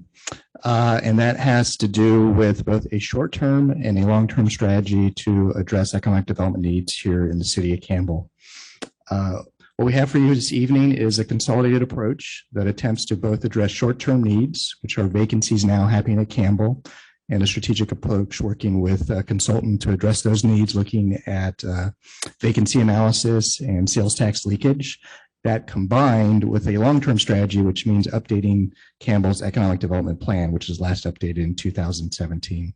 This has been reviewed by the Economic Development Subcommittee most recently in late April, who gave advice to take both of these separate efforts, which were on parallel tracks, but different tracks, and combine them for efficiency, economy of scale, so one can educate the other. So with those introductory remarks, I'm going to go ahead and let's see if I can advance the slide. I'm going to go ahead and hand it over to Michael. He'll go through the details of the proposal that's before you this evening. Michael.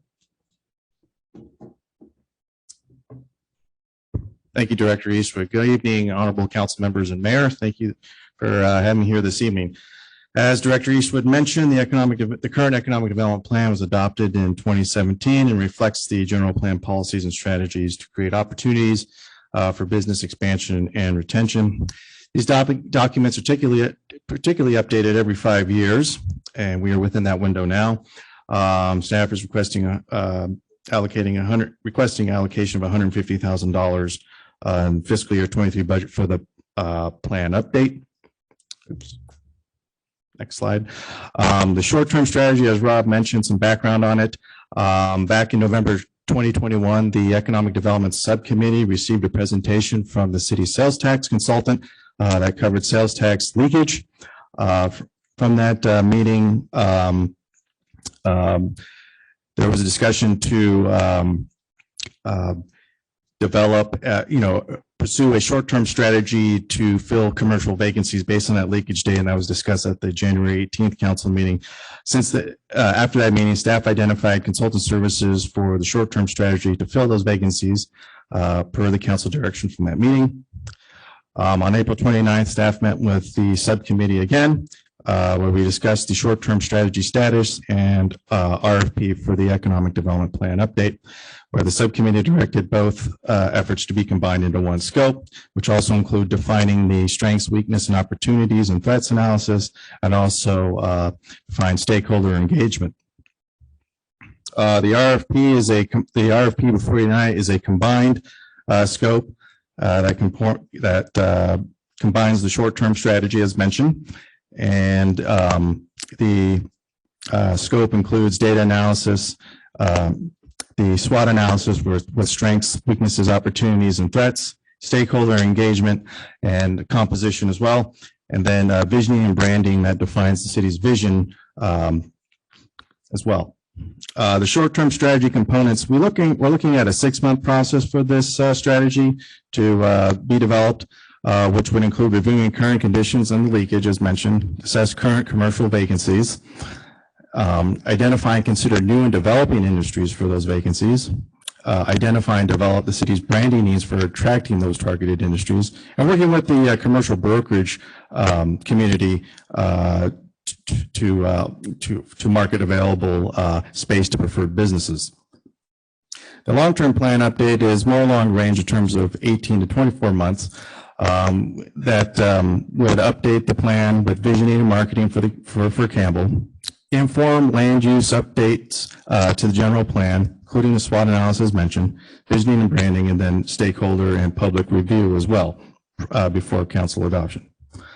The tentative timeline before you, if council were to authorize release of the RFP, we release it later this month with project kickoff beginning in earliest September, and then you have the other milestones occurring in the month of August there. The fiscal impact, the short-term strategy funding request is $50,000, which is commensurate with the costs that we got when we were evaluating short-term strategies from economic development firms. And then the long-term plan, of course, $150,000, and that's commensurate with the research staff did with reach out to economic development consulting firms, where those costs range from $55,000 to $130,000, and then the total cost there before you for both scopes into one project of $200,000. So the recommendation, again, the council adopt a resolution authorizing issuance of the request for proposals for consultant services to support the implementation of the short-term strategy and comprehensive update to the economic development plan, and authorizing the city manager to execute a contract with a selected service provider in the amount not to exceed $200,000. And just a note, the RFP will align with the resolution authorizing the city manager to execute that agreement with the selected consultant. So that concludes my remarks at this time. Thank you for your time, and we'll hear questions. Is there questions for staff? Yeah. Oh, I'm sorry, Councilwoman Landry. I may have missed it, but I could not find what the deliverable product is for both of them. Under the request for proposal, it talks about submit a PDF, but I could not find, I'm on page 4 of this, I think that's the contract. Let's see what it's called here. The economic development RFP release, submittal deadline, request for proposals, that document, page 4. Do you have a packet page, Mary Jane? Well, we have the bills and claims. Is it, No, mine I'm says saying for us at least. 241. 241. Thank you. Top paragraph, it says, the project consists of furnishing all labor, materials, supervision, travel necessary to complete the tasks outlined below.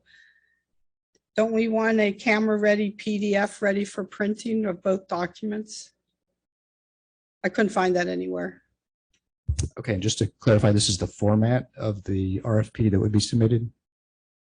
Okay, but where does it say that the product for the contract for all the work is a PDF?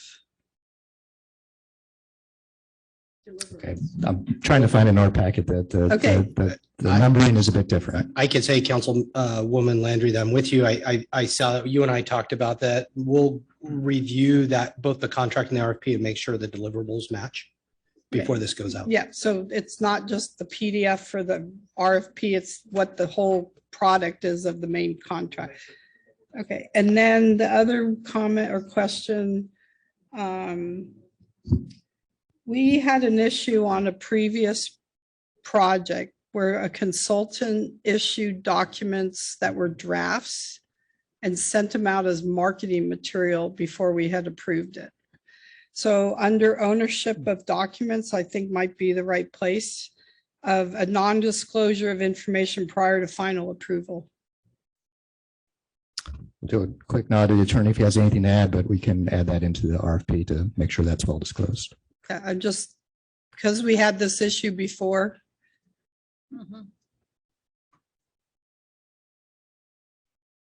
You know, we could put in something like that. Usually you throw in a qualifier such as except as otherwise required by applicable law. We could do that. Are we talking just about the physical format that it comes back on? No, I'm talking I'm sorry. about the deliverable of the product. Because the RFP says turn in a PDF of the proposal, but it doesn't say anywhere in the scope, the product is a PDF of the documents. So just for clarity, I found the page. This for clarification, this is page 8. Ours is packet 224. And I'll just read out deliverables, make sure we're on the same page. So it says the consultant shall be responsible for preparing an effective, clear, and concise proposal. The city is requesting 6 hard copies of electronic copy in PDF format on a USB stick of the proposal. That's of the proposal. Correct. What about the product of the job once you have the job? Okay, so first we need a proposal from the consultant on how they're going to go about the work. In the proposal, what they would deliver to us, that will be in the proposal they give to us. We'd execute the contract, and that would come out of their work. But you have the scope of, you have in here a description of what the product of the job is going to be. You can look at it in more detail. Okay. I'm just trying to point out that the PDF of the camera ready PDF of the documents that you prepare, and the other is the non-disclosure before final approval. But other than that, I think you've captured all the things that both the previous legislative, Nola's shaking her head at me, at least as far as I know, that you captured. We had the branding. 2 subcommittees. We're on the new subcommittee, but I thought that it captured the things that we were talking about. So I do appreciate the effort.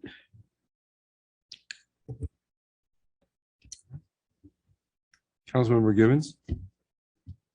Okay, I will politely beg to differ, and I'll take the mayor's contrarian position on this. Thank you. It feels good to be rid of it. I thought you'd appreciate.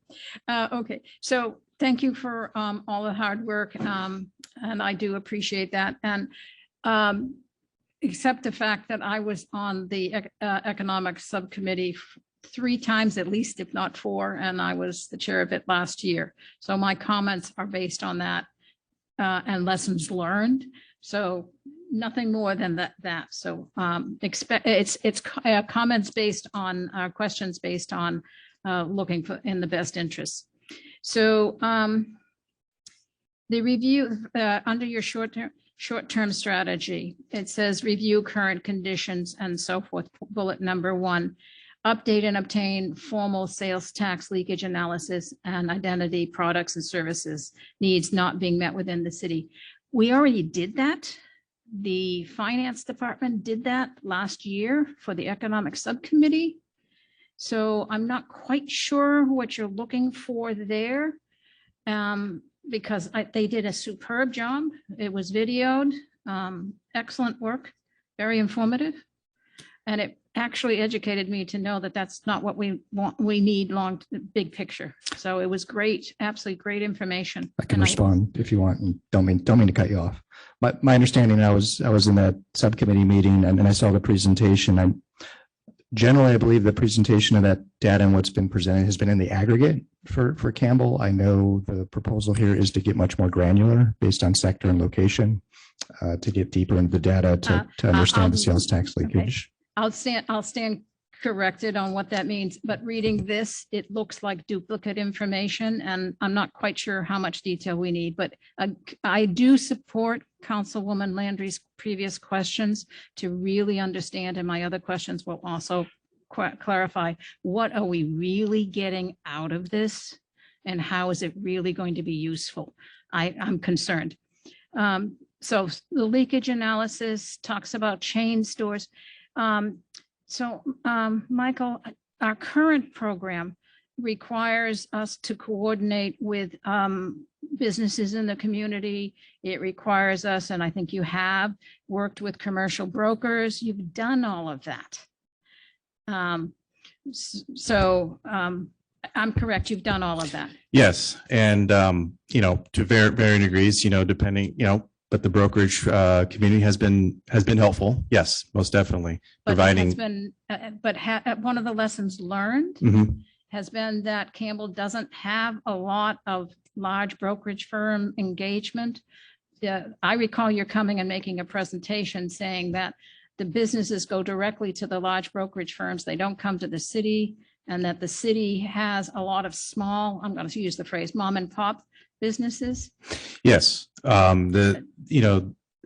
small size and mid-size businesses tend to target Campbell, who not necessarily have the financial wherewithal for that entire suite of services that larger businesses and users would have. So my impression from your previous presentations over the years is that has not been a particularly successful avenue Mhm. of information and coordination.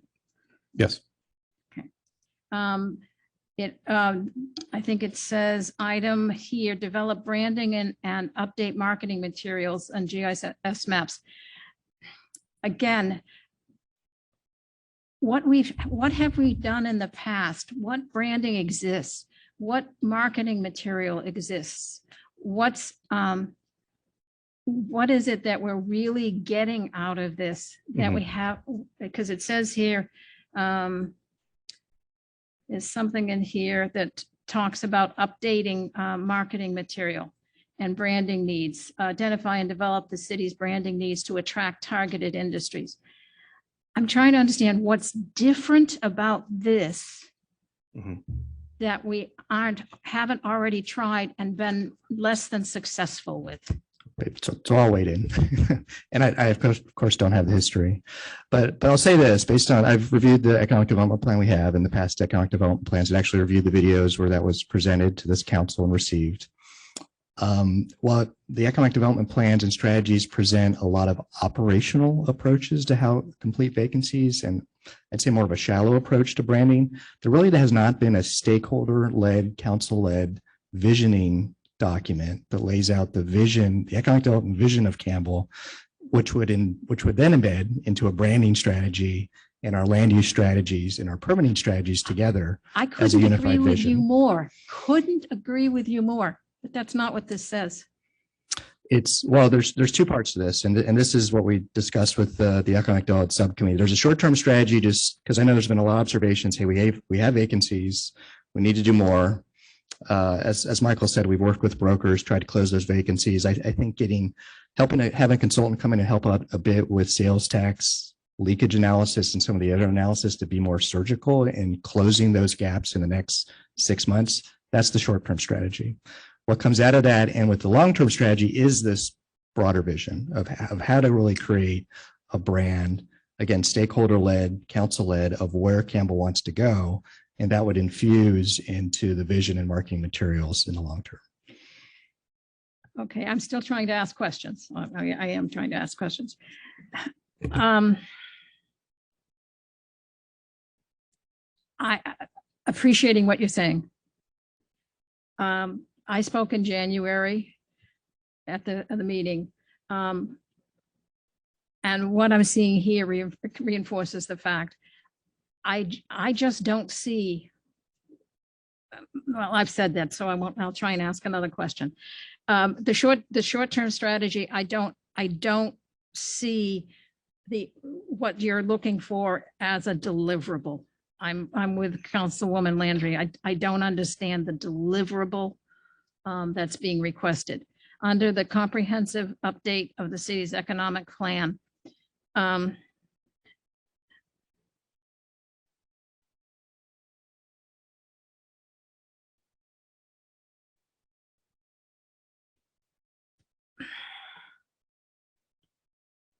I think that's the way, I'll have to leave the rest for, I've asked my questions. What we've done so far, this seems to be a duplicate, and you've acknowledged what we've done so far with business engagements has not been successful.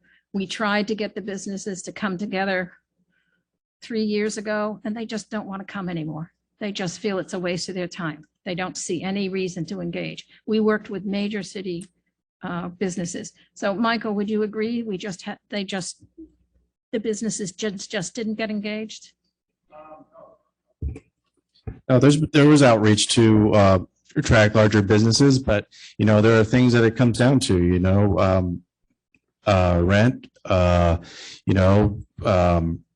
exclusions make it hard for businesses to fill vacancies. For example, we'll take the Office Depot location. There were opportunities to attract other users there, but existing tenants have exclusions that would keep other potential tenants from occupying tenant spaces. And those exclusions are things that landlords do to get a deal over the finish line. So sometimes exclusions would keep prospective tenants from signing leases, for example. So I'm actually asking a different question. Okay. We have in our current economic development plan engagement with existing Campbell businesses. Yeah. We had South Bay Construction, we had South Bay Development, Mhm. we had what's the charge point, Mhm. other businesses, we had Economy Lumber, and they just said they didn't see any need in coming. That is my memory. Am I remembering correctly? No, They just stopped coming? Let me jump in. I don't think that was their feedback. I thought with certain discussions, they felt it was very beneficial, but they didn't feel that all of the discussions needed to necessarily include them when we're talking policy. They very much appreciated, I think, all of them, the engagement. So I think the question is, and where we landed is maybe some of those economic development committee meetings, discussions weren't appropriate for all of them in the room. And we had to be more strategic, so they weren't sitting there through a discussion that they didn't have applicable feedback on. I will respectfully disagree because I sat at one heck of a lot of meetings. So I will just respectfully disagree. All right, I will end my questions. Thank you. Questions? Any questions? Oh, I asked one. Oh, you did? Okay, so let me somewhat along the path. I see a lot of duplications, maybe of some stuff we've done. So a few questions. I don't see, maybe I'm missing it here. I see that this kicks off in early September, assuming that follows this timeline. What is the timeline for short-term and long-term deliverables? Is that listed in here somewhere?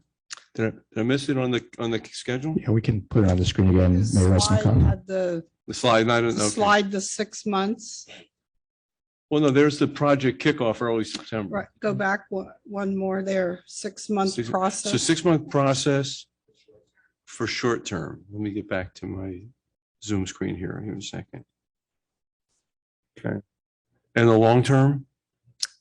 18 to 24 months. That one I saw. Okay. Year and a half to 2 years. So let me ask this. I mean, maybe a different way, but I think it's the same spin.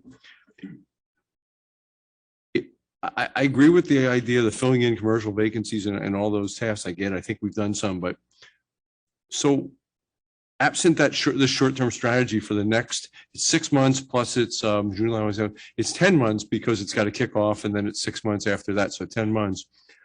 So we have short-term, long-term. I'm going to call the present term.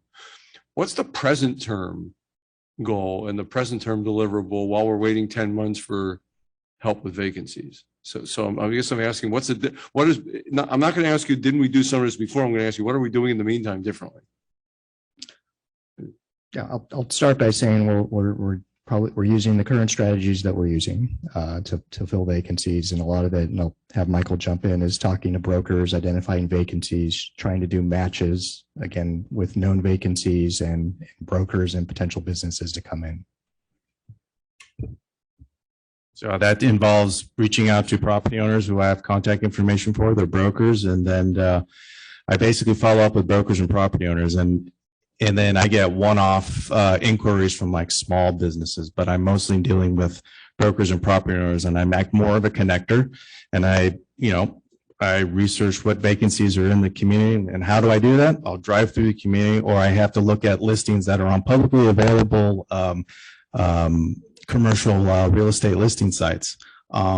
So that's how I find my information. And then I use our GIS and data to identify property owners, and I contact them. So basically I act as a connector to find out what are your needs, what kind of tenants are you looking for? Here are the interests I'm getting, and I try to make a match. And then once I make a connection, I let the kind of private market dictate things, and then I re-engage if requested by either party.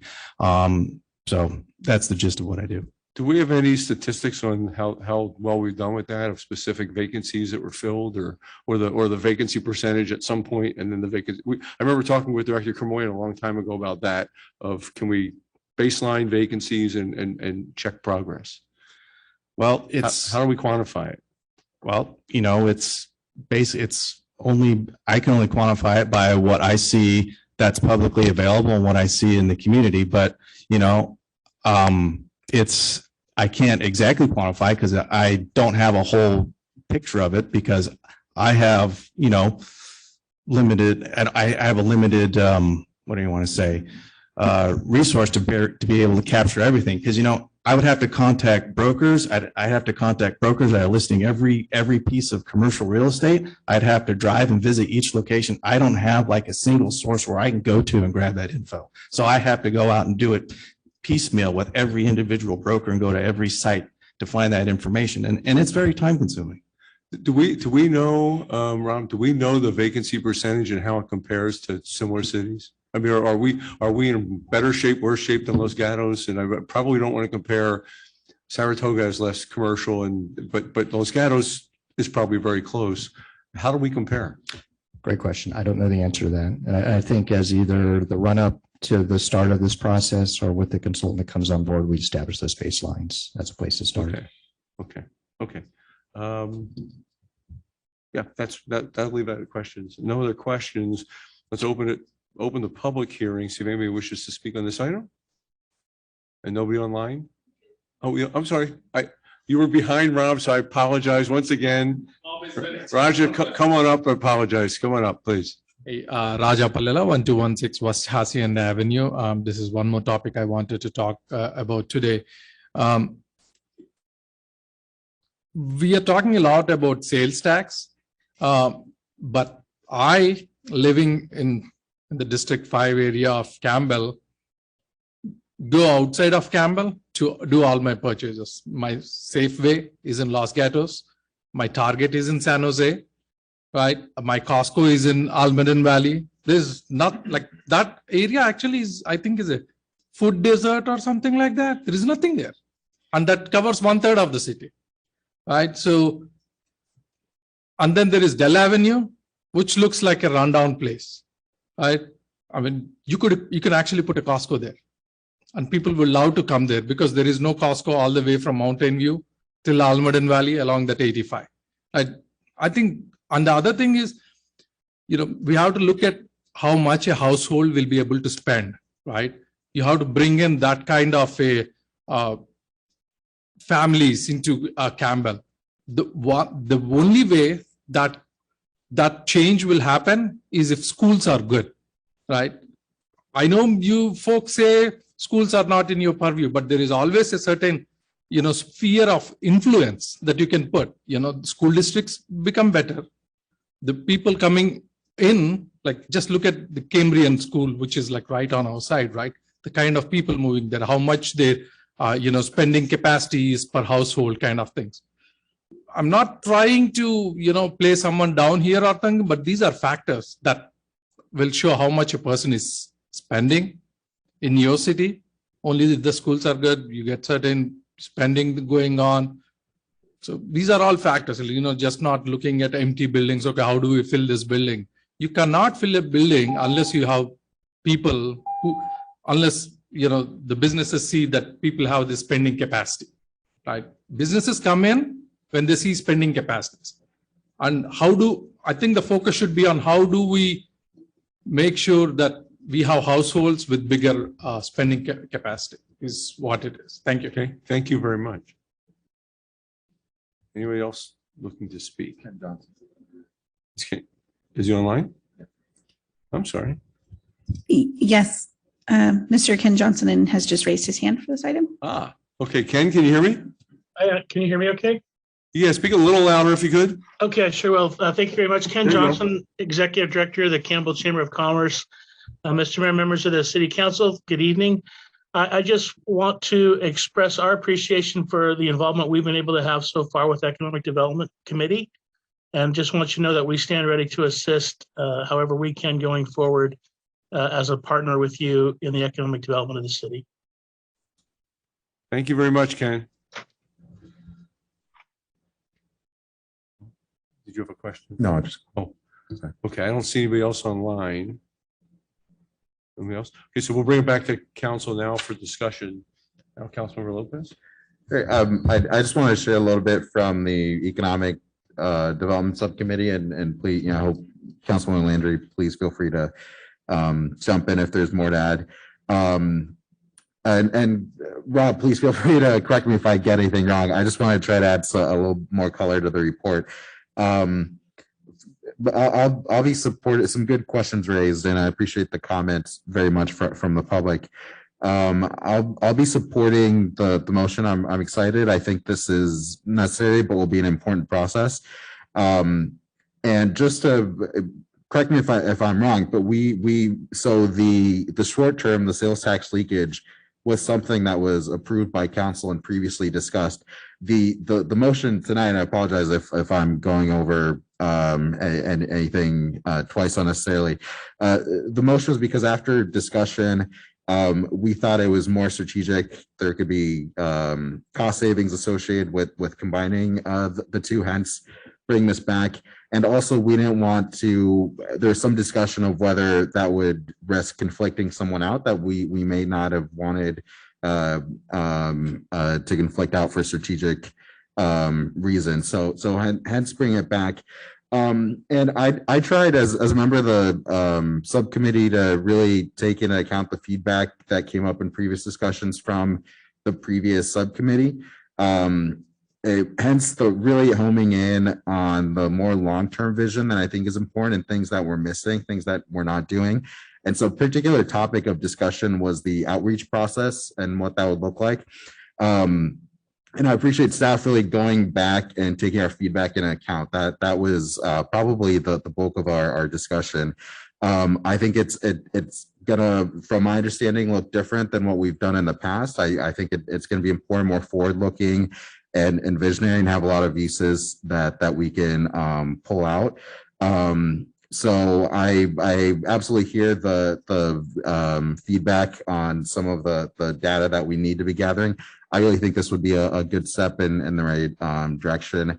I appreciate staff's openness to listen to that feedback. But I certainly try as a member of the subcommittee to hear the need for more of a long-term vision that I was hearing. So I think that's where we're coming from. Feel free to jump in if I missed anything. Yeah, thanks. And Roger, thanks for speaking for two topics tonight. But one of the things that you mentioned about shopping outside of Campbell, that's what sales tax leakage looks at, is where are people spending their money that are not spending it in Campbell. For instance, you said you go to Safeway in Los Gatos. Well, we got a Safeway in Campbell. So why are you not going local? And so the sales tax leakage is, why are people going outside? Is it that we don't have the service here and that the services are available, how far away they are, so that when they come back, they can say, you don't have XYZ store, you do have the space. Maybe that's the, try to get that person who owns the space, get this need. So this is to kind of meld everything together. So I'm trying to answer your comments that you made. What I think after hearing Councilwoman Gibbons speak is maybe, Rob, you can put in here what documents are available to date.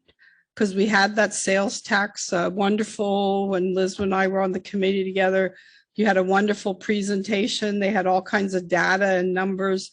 And I didn't see in here where usually you list a series of documents. These are currently available because that may save us money, part of it, and keep from the redundancy, and it may shorten our timeline.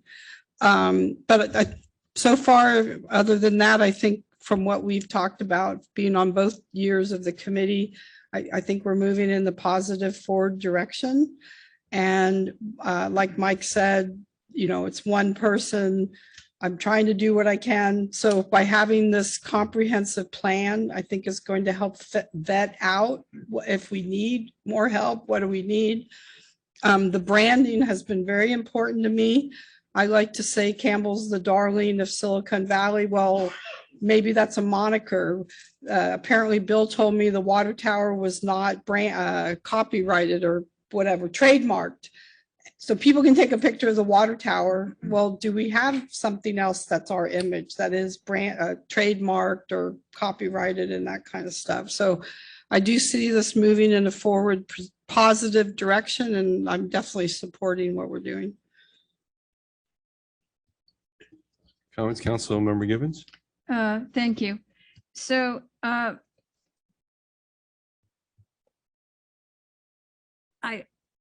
I wish I felt more positive about where this is going. I totally support and have for 8 years, 7.5 years, supported economic development. And what I feel that is missing here, although you tried to describe it, is not here. It is the branding. We've been talking about what makes Campbell Campbell. And I, in the past, had recommended that staff look at Morgan Hill's economic development page, because it has really quite wonderful statements. It says, we understand that your success is critical to ours. I mean, that's a very powerful statement. That makes somebody feel good about wanting to come into your community, no matter what business they are. They have wonderful studies and targets. They have great graphics.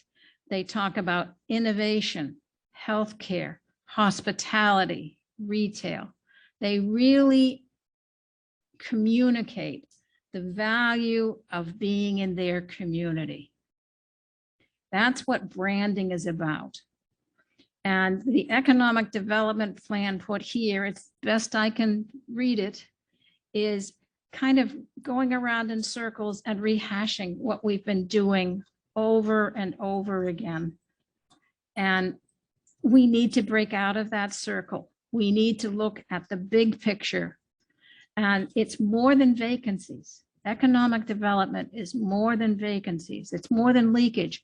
There was an article in the Mercury News 2 or 3 weeks ago about one of the private schools, I don't know, it was Harker School or one of them, that moved to downtown San Jose for their new campus, saying that, and they specifically said, because Campbell didn't have any opportunities for them. I found that mind-boggling. What are we doing that misses those kinds of opportunities? So I don't see anything here that helps me understand what it is that's going to be done any differently, what's going to come out of this, what's the big picture positive that's going to come out of this. I mean, there's statements here like conduct initial market analysis for preferred businesses. Well, what's the criteria? What's the purpose and philosophy to analyze and define preferred businesses? It talks about existing marketing material and updating it. What marketing material do we have? What's the right word? Format? Is it going to come back as ideas on social media? Is it going to be web page ideas? Is it going to be hard material? Is it going to be whatever? None of that comes across in this scope. I just don't see, as the mayor has indicated, I don't see a work product that can be metrics. I don't see what we have done to date has actually delivered. How many businesses has community development, economic development actually brought into Campbell? I can see where we may have facilitated. That's certainly something that could be a metric, but how much have we actually brought into the city, and what was the rationale and what made them come to Campbell? Okay, and that's not identified. So I just feel like this is going to take us around and around in circles. And I think that last year, and Councilwoman Landry spoke to it, it was, we appreciated all of the analysis by finance department, but it really focused on sales tax. It didn't really focus on economic development and why Campbell is where businesses want to come. It just doesn't do that. And I can't support something unless I see that full comprehensive, as opposed to what I feel and what has been described is just doing the same old, same old, same old. Vice Mayor, any comments? Well, what I would see coming out of this is some analysis of why they're not coming to Campbell as part of the process. I do. I mean, that's what we're asking the consultant to take a look at and say, why, what's missing here? Why are we not getting the type of businesses we want? What type of business do we want? So if I may, I'll just read you a sentence here. It says, identify and develop branding that conveys Campbell's tourism asset. How do we know Campbell has a tourism asset? It's a preconceived statement.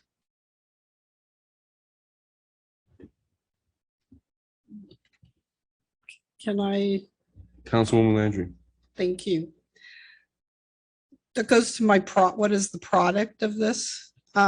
So adding what we've done already, adding that to the request for proposal, that they know what we've done already. And what I at least tried to capture under number 5, under visioning and branding, and the scope, if you look at, there's a coming to council to discuss what is our vision, coming to the council, what is that we want to brand. And so I guess from what I was trying to convey, and I think they got it under number 5 under some of the bullets. And I think that is what you're asking, is what makes us unique? Why do people want to come here? Why are people not coming here? And I think that's as important as why they're not coming here. That's the leakage from what I understand, is some of it is sales tax, but the evaluation of it. So that was my intent, Liz, was to try to answer the questions that you're asking about the visioning, the branding. Maybe the wording could be adjusted a little, but under plan development, future economic state of Campbell, implementation actions, land use. To me, that was, we have a visioning session with the city council to then pose more of what it is that we want. And then out of that, what is our brand, and what's our council input on the brand? And there's a stakeholder subcommittee, the economics development subcommittees on that, people like Ken or, Chamber of Commerce, things like that. So I guess that was what we were trying to do, is answer your questions that you're asking or your comments that you're making. Councilmember Lopez. Yeah, I concur with Councilman Landry. Well, first off, I'll say I do think it's a great suggestion to add existing work product to just eliminate duplication. I think that's smart and makes sense. But yeah, I think these are important questions, but the vision and brand will come out of this. I don't think we would be well served if the RFP had staff saying this is what the brand is, because we haven't done that work. So we have to start with doing that. I just want to point out that there is the subcommittee process and these different stakeholder groups. And there's also 3 council meetings where we'll presumably hear the, updates on progress and give feedback. So, and that's where you would say, the Darling of Silicon Valley, and, we'll have the chance to weigh in and have that shape the outcome. So I don't think we can do all that without having done the work first. So I hear you. I want to address these issues, but I do think, as Councilman Landry said, that the product here is trying to do that. One last quick note. Yeah. It does say in the request for proposal, if you want to propose something else, if you have suggestions on the scope of services, so that is listed in there to that tell us what we're missing kind of thing. So I appreciate what you're saying. I did read through it. I do understand. So putting visioning down at item number 5 didn't thrill me. What is not here, one is there seems to be a tremendous repetition of work that's already been done, and in my assessment of 7.5 years has not been successful. I don't see anything here particularly in the first phase that is going to make any difference to what we're already doing. The second thing is, when you're trying to do something substantive, which is what economic development is for the entire city, it's the future of the city. We know we need that economic development future. You need, I believe, to have an overarching statement. The goal of the economic development plan is to energize and engage all businesses and community members to support each other in the financial success of the city. I don't know, I made that up just this second. You need some really comprehensive, what do we want out of this? We just don't want a series of steps. What is it? And you started to say it earlier. What is it? And for me, I have fallen back on the discussions in the previous economic development which is on branding.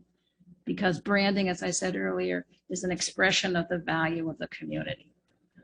And it's here, this is just task, deliverable. I don't see this, I don't know what the right word is, the soul of the intent. I don't see it. Okay. So if I Vice may, Mayor? isn't that going to be the outcome of the process? I mean, it Yeah. should be, but not. It should Yeah, have a starting point. It should have a starting point. But if you have a starting point and you're use that as a guiding point, then you're not going to get a independent analysis of the overall program and what's working, what's not working, what should be done, what recommendations that should be looked at. And in the end, a visioning statement or a branding statement. And by doing this through the different stakeholder groups, the Economic Development Committee, the public input, that's to me going to be the end result, or the tangible at the end. Okay, so I appreciate what you're saying, if I may. I appreciate what you're saying.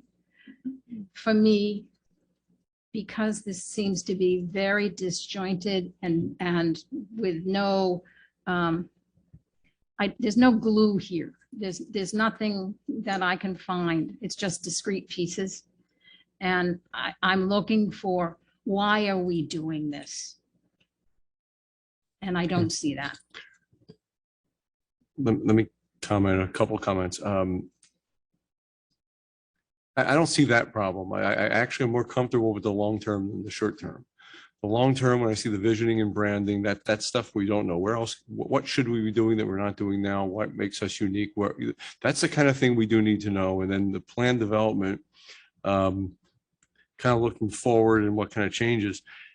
It's the short term that bothers me a little more, because I think we've done some of that, and we don't have the resources to do better. I mean, I'm just hearing it today. I mean, there's only so much we can do. So what worries me, I mean, I like the idea of this, but worries me when we get through this, especially long term, but near term too, we get like plan development. How are we going to implement this? So is there some thought now to what it's going to take and what it's going to cost? I support like I said, especially the long term, but what resources are going to be needed and how are we going to do that and how are we going to measure the success of this? Because if we really do have changes in vision and brand and land use modifications and things like that, what's the plan for doing all that? Yeah, I'll jump in. Anyone? Rob can support it.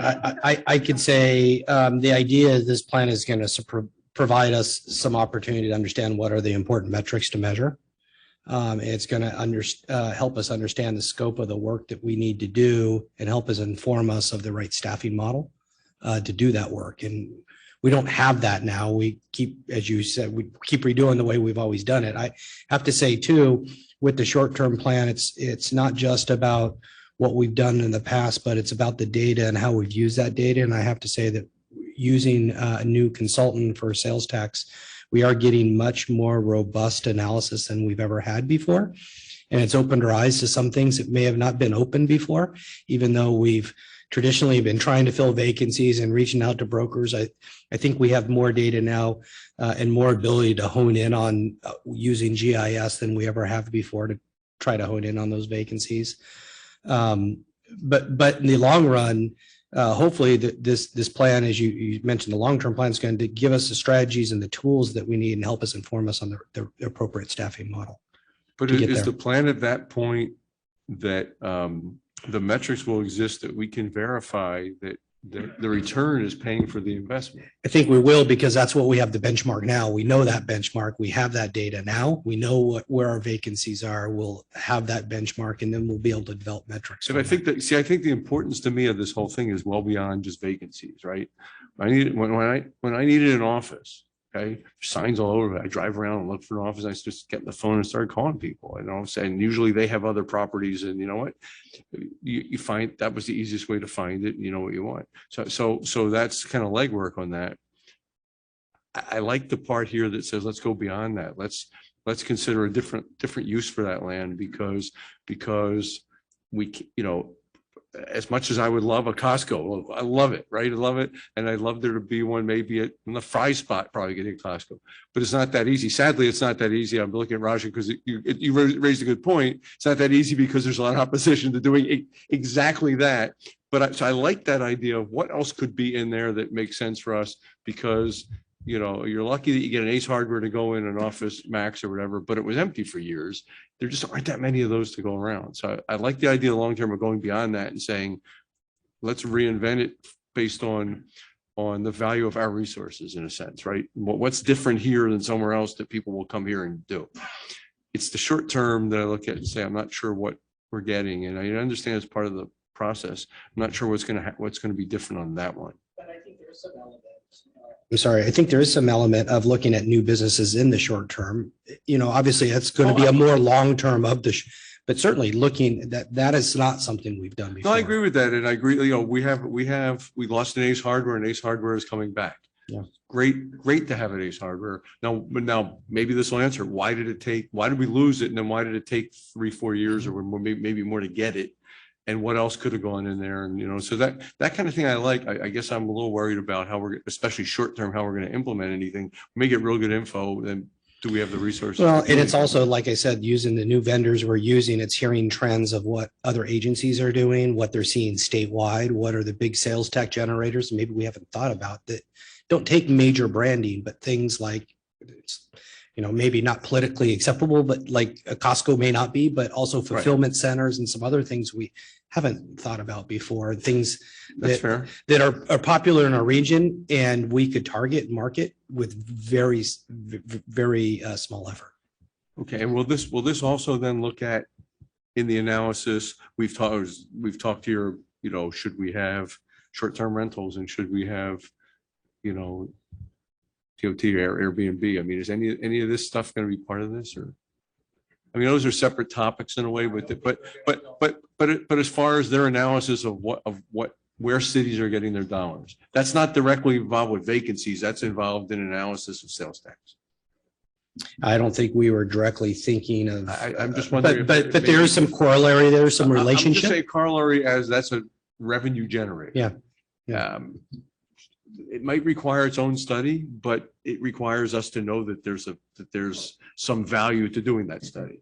There's certainly an interconnectedness when we talk about economic development. It's not just developing sales It's not tax. just filling vacancies. It's not just filling vacancies, it's not just about sales tax dollars. We've Right. been reminded about that Right. over and over again by this subcommittee and the past subcommittee. We've tried to reflect that here, but you're right, there is some And interconnectedness. getting beyond, we have a new place, new multi-use, and getting beyond the fact that we know it's a coffee shop, it's a spa, it's and they don't last. So, okay. I mean, I'll be honest with you, I'm supportive of economic development. I like I'm kind of reluctantly going into this. I think it's a good idea, especially long-term. I have concerns about implementing it, but I will tell. Okay. Can I add one final Please, comment? Yeah. What's that statement? Surround yourself with people that know more than you. I think it was somewhat worded differently, but I think of all of us are kind of going, what if, and the whole idea on this is to bring in a consultant that can say, okay, I hear all the what ifs and all your questions. Here's other things to think about. So, and when they talked to the people that were interested, a lot of them said, we want the short term and the long term. Here's our proposal for long term. And so they were the ones that kind of helped direct our subcommittee to put them together as one. So I kind of see it as we're bringing in someone that knows more than we do to help direct us. And I appreciate what the subcommittee did for both of you. I mean, I definitely, yeah. And then And I'll just add to that briefly to wrap up my comments.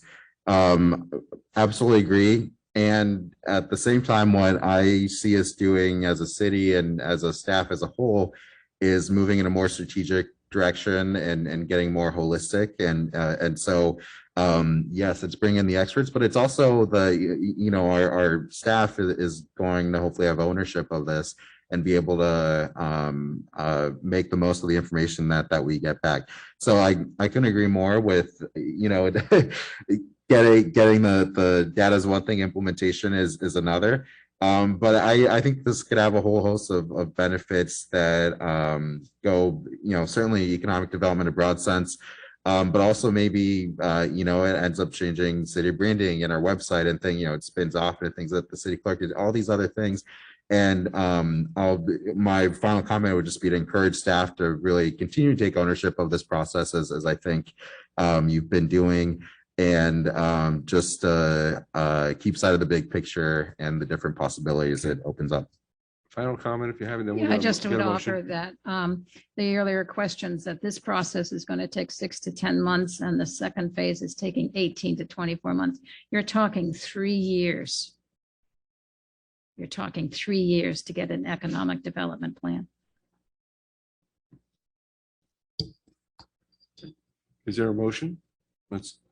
Yeah, I'll make a Thank you. motion that the city council adopt a resolution authorizing the issuance of RFP, request for proposal, for consultant services to support implementation of the short-term economic development strategy and a comprehensive update to the city's economic development plan, and authorize the city manager to execute a contract with the selected service provider in an amount not to exceed $200,000. And I'll just add one thing to that is make some changes to the RFP to include the product, what the products are, and then identify what documents we have already and make a list of existing information. Noted by staff. Second? Is there one? Yeah, I'll second. Okay, motion by Councilwoman Landry, second by Councilmember Lopez. Can we get a roll call vote, please? Councilmember Gibbons, No, Councilwoman Landry, Yes. Councilmember Lopez, Aye. Vice Mayor Bybee, Aye. Mayor Resnikoff. Aye. Okay, thank you very much. And we move on to the last item, item 21. Resolution to authorize the city manager to execute a consultant services agreement with House Keys, Inc. All right. Reports? We shall see. We shall see. It's not the last one on the agenda. It could be. Penultimate. Rob East again, Community Development Director. I'm going to say some very short words and hand it over to Stephen Rose. The only thing I'll start with is referencing a discussion the council had about a month or two ago on reviewing our housing program. We had short-term strategies and long-term strategies. A lot of that had to do with, and the short-term strategies, I know that theme comes up a lot here tonight, was working with House Keys on doing improvements to the program. And Stephen will go through how some of those improvements have been embedded into the contract separately. And Stephen will talk about this. We do actually have a housing audit RFP that is out. We have a number of RFPs out that will end next week. And we're looking for someone, if you'll remember, to come in and do a broader audit of our program in preparation of a growth of the program with the new arena in the housing cycle. With that, I will go ahead and hand it to Stephen. Great. And good evening, Mayor Reznikov and members of the council. Understanding it's already 10 o'clock, I'll try to abbreviate a number of my slides and stay focused on just primarily the desk item which you've received tonight.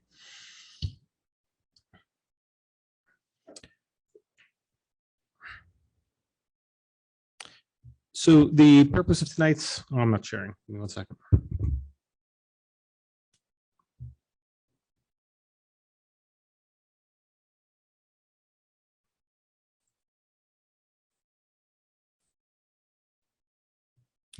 There we go. It's item number 21. Okay, so the purpose of this item is to provide an update on the city's housing program, review changes to a consultant services agreement with the city's below market rate housing administrator, House Keys, prior to authorizing the city manager to execute a 1-year service agreement.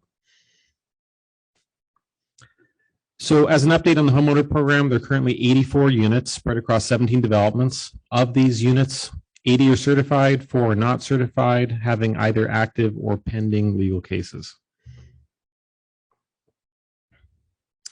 The rental program, by comparison, has 51 units, which are spread across 5 developments. In 2021, all 51 of these units were recertified. And despite all units being current, the city has 1 active eviction case involving a rental unit, which was found to be non-compliant and moved out in 2020. While this case was tendered to House Keys in accordance with the indemnity provision contained in the service agreement, this provision has raised a concern by House Keys and proposed to be amended as part of the service contract. House Keys also helps the city manage the affordable housing revolving loan program. As there are no performing notes, all loans are considered current, and from these loans, the city receives approximately $80,000 in interest payments, which help pay for program administration. So in terms of the actual consultant service agreement, since the city hired House Keys in 2016, the city has annually approved routine service contracts, and the current contract is set to expire later this month. The proposed contract would also be for 1 year and reflects changes made by staff to address near-term improvements identified as part of the March 15th program improvement report, which Community Development Director Rob Eastwood had mentioned. Also included in this year's service agreement are requests by House Keys to increase the administration fee paid by the city from $137,000 to $160,000, which would be the first such increase in cost since House Keys assumed the contract in 2016. They would also seek to change the indemnity language, as previously mentioned, contained in the service agreement, to clarify circumstances where House Keys will be responsible for legal costs, and update the list of transaction fees charged to program participants, which is included as a desk item.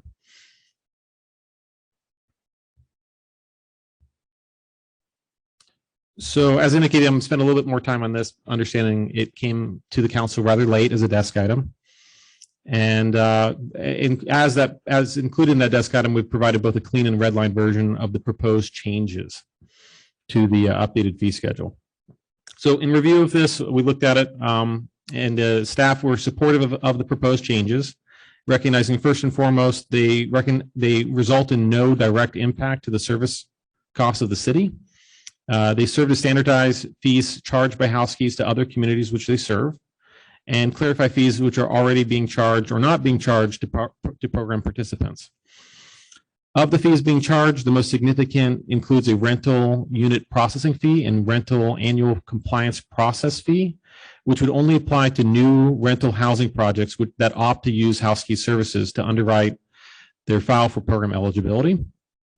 Developers will continue to have the option to deliver program applicants ready for lease execution at no charge, which Housekeys will audit a percentage of for compliance.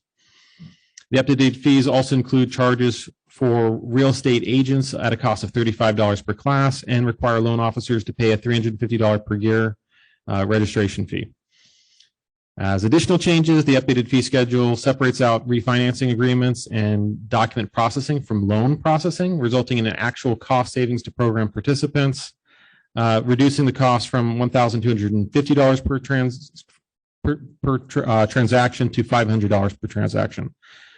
This will have a minor impact to program revenue since the city collects 25% of the fee collected, but result in a substantial savings to program participants in an area that the city has received complaints in the past. This is really when people want to refinance their VMR units. We're currently charging at $1,250 to provide a kind of a realistic benchmark here. That's now being changed to $500. And so we're seeing an additional line item being added, but it's actually a reduction. It's separating those two items out. And then finally, the fee schedule removes fees which are indicated to be charged to applicants applying for opportunity drawings and applications which have not been charged by Housekeys in its service to the city of Campbell in the past.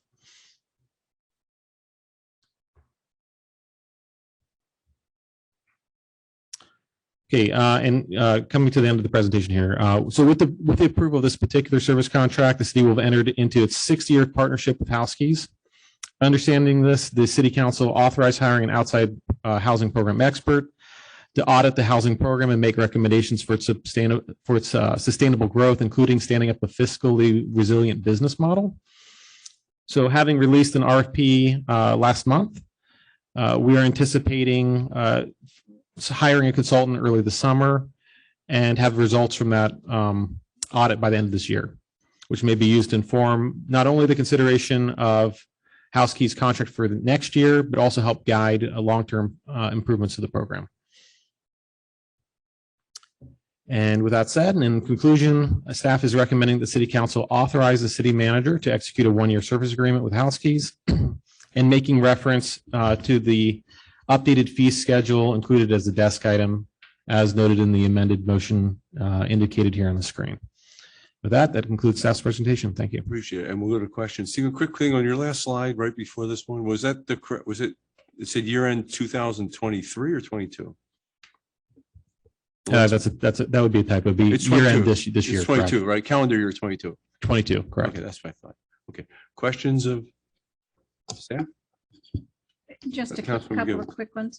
I had asked staff if the terms in the agreements and the documents prepared by Housekeys, I was wondering if they are consistent with our ordinances and our priorities. You might need to be a little bit more specific as to which sections of the ordinances you're in reference to, but in terms of prioritization. Who's qualified, who were the priorities and things like that.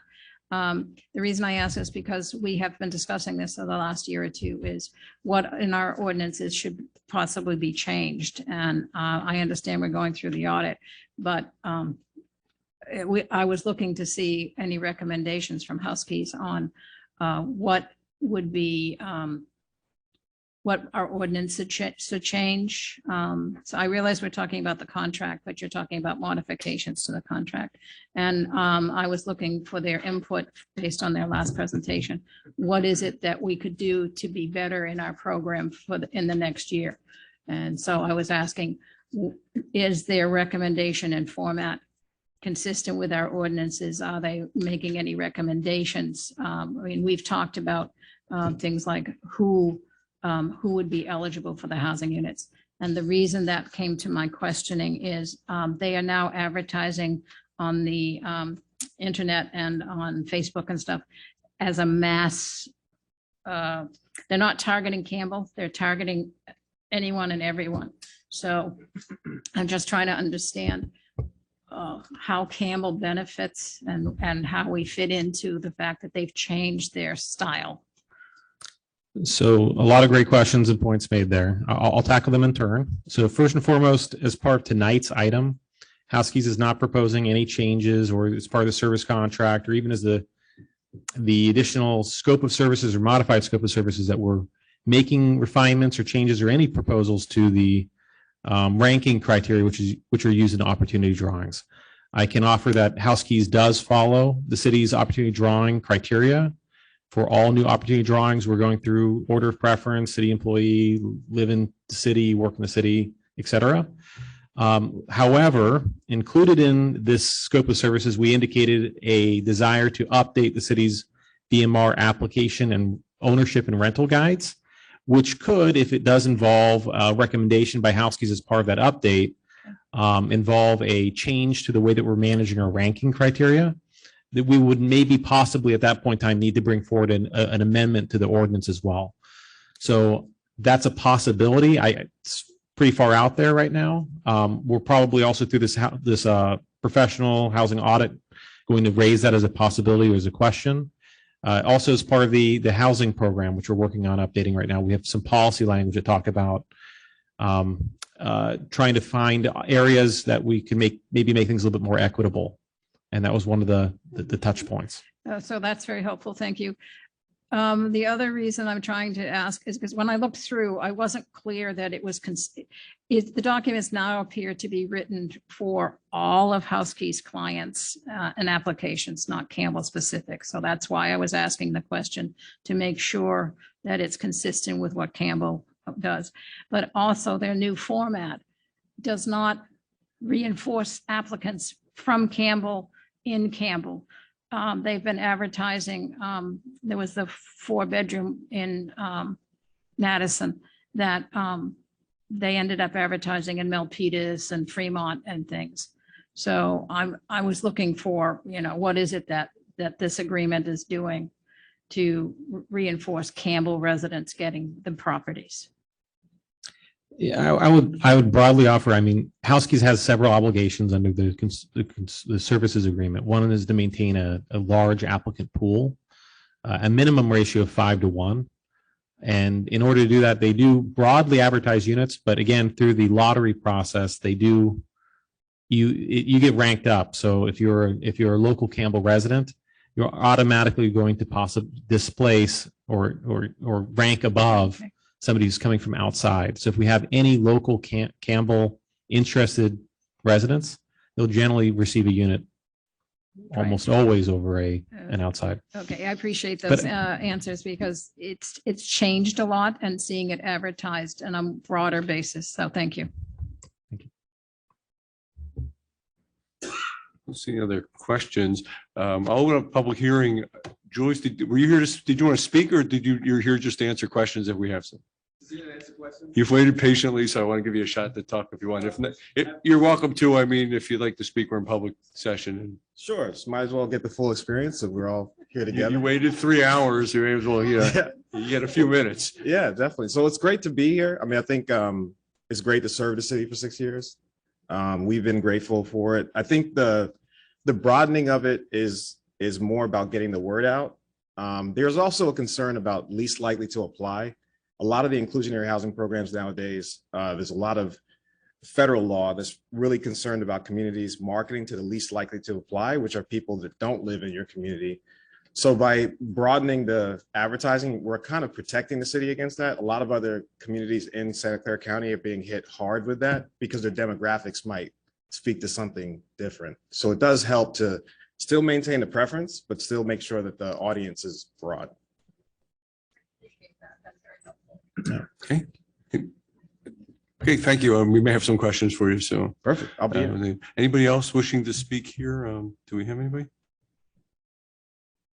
I don't see anybody. No? I don't believe so. Okay, no. So we'll bring it back for discussion and or motion. I'll just comment. Thank you. By the way, I was on the team that interviewed six years ago or so, and the biggest issue we had was compliance. So I see 51 out of 51 compliant and 80 out of 84. I know we have a few issues on that sale ones, which are harder. Yes. Appreciate that. I think that's very different than the spreadsheet we gave you 6 years ago that was a mess and with addresses outside of Campbell and all that. So that was one of the biggest things we were concerned about to get back in compliance. So thank you. I'm glad we have the stats here. Is there any comments here? Or? No, I would just like to thank you. You're on your 5th year or the end of your 5th year, going into your 6th year. And I support what you guys have been doing, and looks like we're making some improvements, but we're moving forward. Thank you. Councilmember Gibbons? Yes, thank you, Julie. That helped. That was a very big help to understand why your approach is changing and how it benefits the city. Thank you so much. So I also appreciate what you're doing. One of the things that we've also talked about is the costs associated with sales, and we've lost a couple of units because of sales, and also the cost of litigation and the duration of litigation. So you were, the last we spoke when you came, you were saying that you were looking for ways to address the costs of legal time, legal services and so forth. How is that working better now, do you think? And I mean, my goal is to help the economics of the program. The audit will help us with that. But is there anything that you're implementing at this point that helps us reduce those kind of legal costs and also keeps units in our housing stock? Well, I think the hope is that with our updated guidelines, we can, I think there's a balance between making sure that your units are in compliance and having enforcement, but then looking at the economic cost of that enforcement and figuring out if there's a balance between those two. So we're not spending 100,000 over here to save, for a, let's say an eviction case that costs 2,000.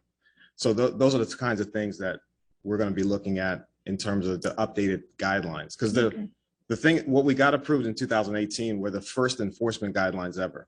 So now we've had a few years to see how those guidelines operate. We've got a bunch of learnings from that.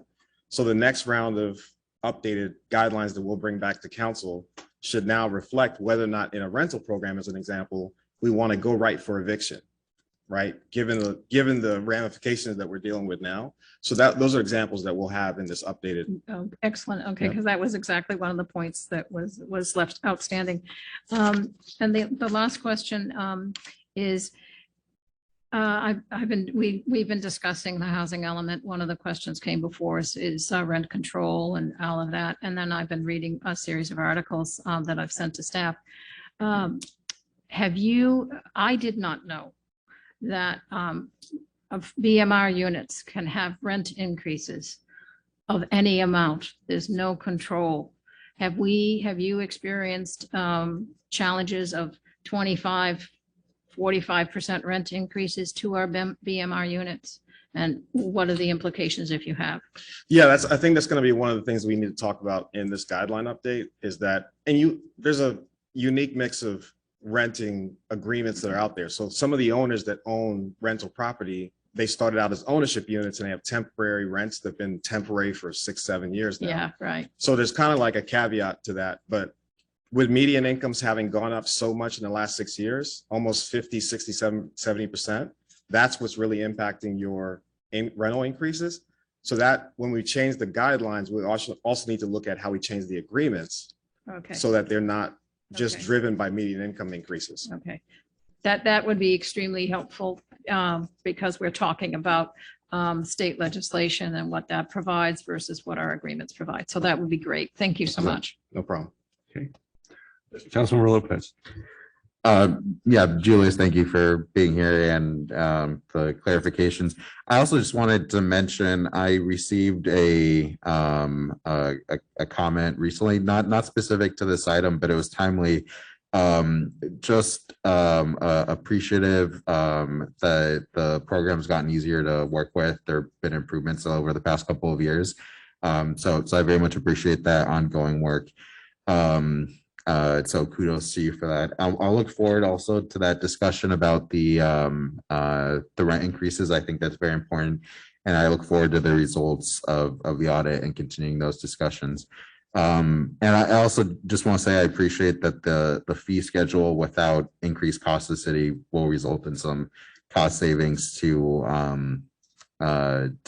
residents. So it sounds as if we're streamlining there and getting smarter about that. So thank you.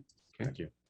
And let me just comment too. I mean, I've received feedback when people have gone through your workshops, and actually it's very helpful because it's a hard process to go through, and they were pleased how they were kind of walk through it. The only other comment, I think I made this comment when you were here last time. I don't remember how long ago that was, but to just keep keep the communication up. I mean, just like you can't convince people that have a for sale when they sell it that they don't get all the equity, even though they signed up for that. I remember we had issues of people, why can't I refi here because it's cheaper? And I would just reiterate, if that's the process and it has to stay in-house, which I have no problem with, then document it so they know it. But that's not going to convince everybody. I remember we had some people go, why can't I go out and do whatever I want? Well, because you're not in an open market product, basically. Definitely, yeah, it is a challenge. I mean, I think for every homeowner that comes into an ownership unit, it's a great price. Obviously now with prices in the millions, it's a great opportunity, but it does come with strings attached. It is something that in the outreach and workshops for homeowners specifically, even after they own, like post-purchase, counseling is what we're actually thinking about enforcing now. So the challenge is just managing the cost, right? It takes a certain number of cities to fund the kind of operation that provides all the benefits that we need to provide to make sure these programs run efficiently. Yeah, I think I can think of, at least 3 instances where people literally upset about something on the other side. I would leave, but I don't get the, you're taking my equity away. Huh? Exactly. But and it happens. There's nothing to do about that other than have it documented. But all in all, I think it's cleaned up considerably. And separate from the cleanup, the process of the workshops and all that has helped people get through a tough procedure, right? Just to get through the whole buying system. So if no other comments, is there a motion? I'd make. Did you have a comment? No, I was going to make a motion. I move that the city council adopt a resolution authorizing the city manager to execute a 1-year consultant services agreement with House Keys Incorporated to serve as the city's below market rate program administrator, including the updated fee schedule that was included in the desk item. Second. Motion by Vice Mayor Bybee, second by Councilmember Gibbons. Can we have a roll call vote, please? Councilmember Gibbons. Aye. Councilwoman Landry. Aye. Councilmember Lopez. Aye. Vice Mayor Bybee. Aye. Mayor Resnick. Aye. Thank you again. Thank you. Okay. We have an absolute desire to get the council committee reports. We can do that. Let's go. How about we go through them fast?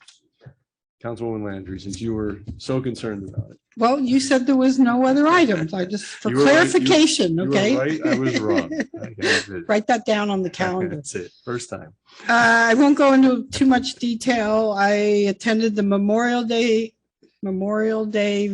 service. I was part of the library budget committee that we approved their budget. I met with the education subcommittee today, which was with Councilwoman Gibbons. Very good. We talked about parent wellness, health, and the Wi-Fi. I went to the Boogie.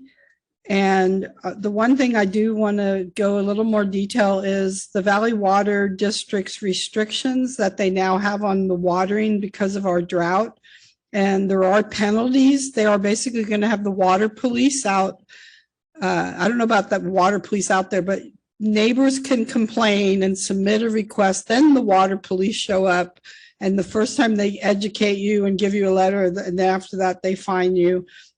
The things that are of concern are watering your lawn only 2 days a week, no watering from 9 a.m. to 6 p.m. And they're looking for excessive runoff. So just a heads up to people, follow the water district restrictions and let's all save water and get through the drought. Okay. Councilmember Lopez. Thank you. I'll try to also be efficient. I had, I believe, 3 meetings of the Bay Area Air Quality Management District. That board meets quite a lot. Some big news. We hired both a new council, which is their number 2 position, and a interim executive director, which also has quite a bit of statutory power for hearings. So some big transitions there, but very positive work being done. We had a meeting today of the Councilmember Gibbons and I of the legislative subcommittee meeting, mostly focusing on one particular bill relating to VTA. I won't say much more about this, but we also both attended the VTA Board of Directors meeting, so feel free to add to that if you'd like. But relating particularly to this item, There's a little bit of time pressure with being responsive and making sure the city's views are accurately reflected. And there may be some follow-up questions and discussions around the letter that would, so we'd be happy to facilitate that if there are questions. And lastly, I just want to say, last week was also, or I'm sorry, 2 weeks ago at this point, the 1-year anniversary event with VTA and the labor union had their own meeting, ATU 265, of the 1-year anniversary of the shooting. So a very heavy week, and of course with a lot of other tragic and very unfortunate news in that same week on that topic. So my heart absolutely goes out to the survivors and their families who are still dealing with those ramifications. Thank you. Councilmember Givens. Thank you. Also, today we did the education subcommittee, and it was very nice to have the new superintendent from the Moreland School District, Clover Codd. And she's looking forward to joining us. And it was a wonderful, exciting opportunity for her, I think, to learn about the committee, connect with the community and all of that. So it was a very, very nice meeting. So thank you to all who participated. The legislative subcommittee, Silicon Valley Clean Energy continues to have its ongoing meetings and all is going financially very successfully. And we are continuing tomorrow night to add more to our new renewable energy portfolio by initiating contracts for 2 geothermal projects. Geothermal is substantively almost twice as much expensive as other types of solar and battery energy production, but it also provides 24/7 reliability and meets current CPUC requirements. So it's always a balance, but lots of good things coming out of the various programs there, including, and I think all council members received a link to the videos from the students who received over $20,000 in awards for doing 5-minute videos on different ways of looking at energy and climate change. So that was a great, great competition. I think we had something like 22 applications, and we had 4 award winners. So that was great.